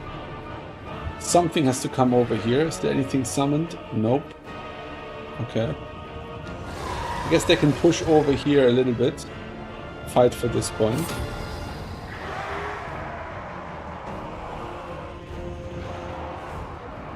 One of your units has been destroyed. One of our units has been destroyed. Okay, there's a Schwarzhaven coming in now.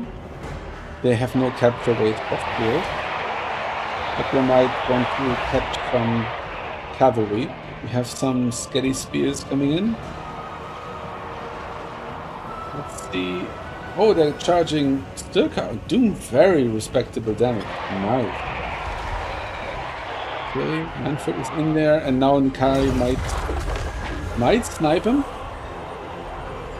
Ooh, is this dangerous? Is this dangerous? Oh, there's the flow. Oh my, how much flow is that? Oh my gosh, 40% or something. He needs a heal, and badly. And a Pavane on him, and Narcissism. Oh my god, he's so dead. Yeah, that's landing there wasn't ideal. There is only defeat. GG. And that was already the rematch, right? So I think that means 2-0 for Anticity. And that means he has already won this tournament. Nobody else can beat him at this point. But it doesn't mean that it's not fun to play. So I'm going to give these guys a chance.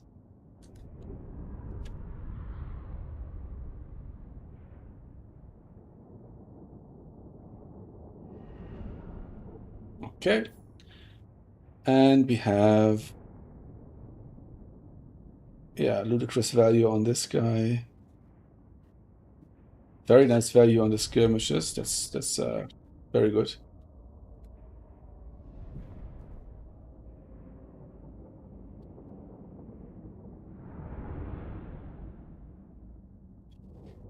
Okay. I'm going to leave this lobby.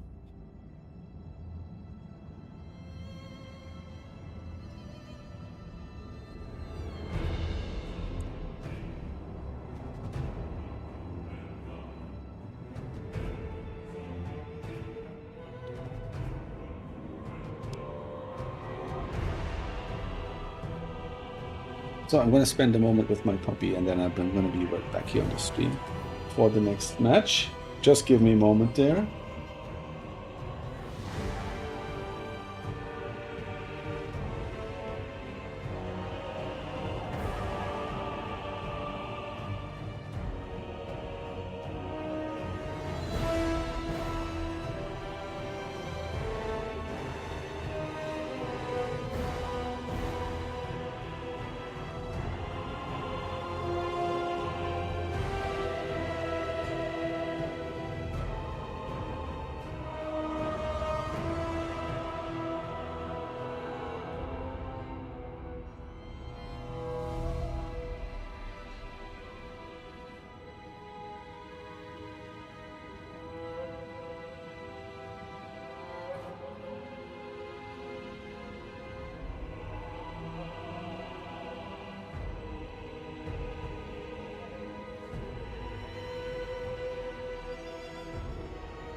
Yeah, that was just brutal. 9 speed, getting sniped like that. That was rough. But he's such a powerhouse in terms of magic, so it's understandable that you would go out of your way to snipe him.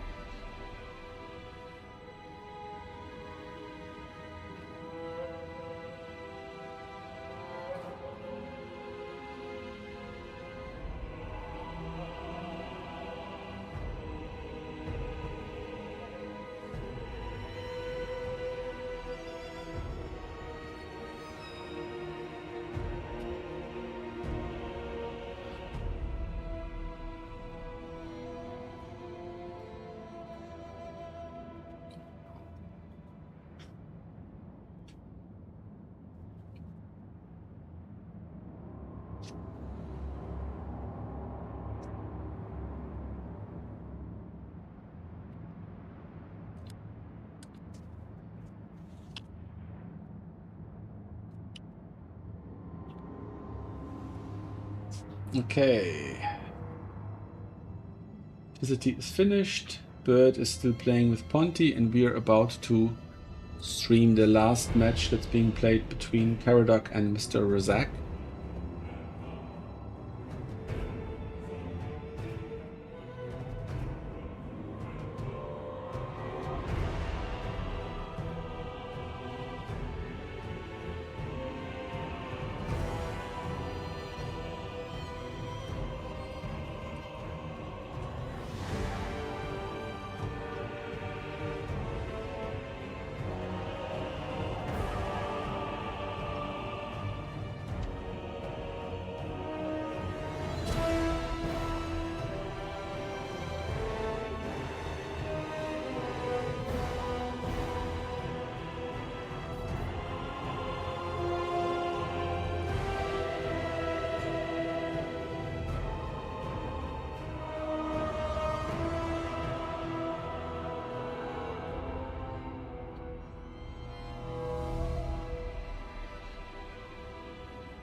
Okay, Mr. Razak still playing in the first game, I think. And they're on Slaanesh Pretonia, and yeah, I hope that Caradoc will be fine at reversing it and playing Slaanesh the next round.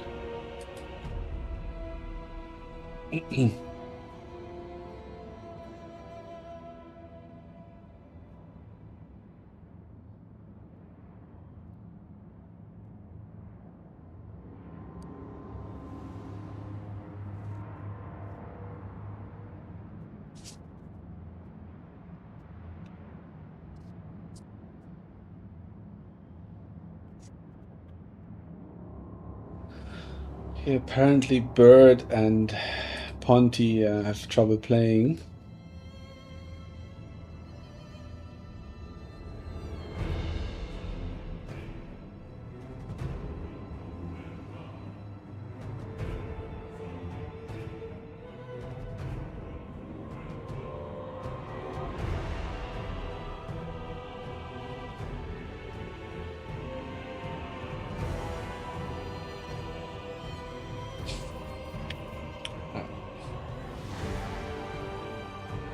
When you're waiting for them, these games always go forever.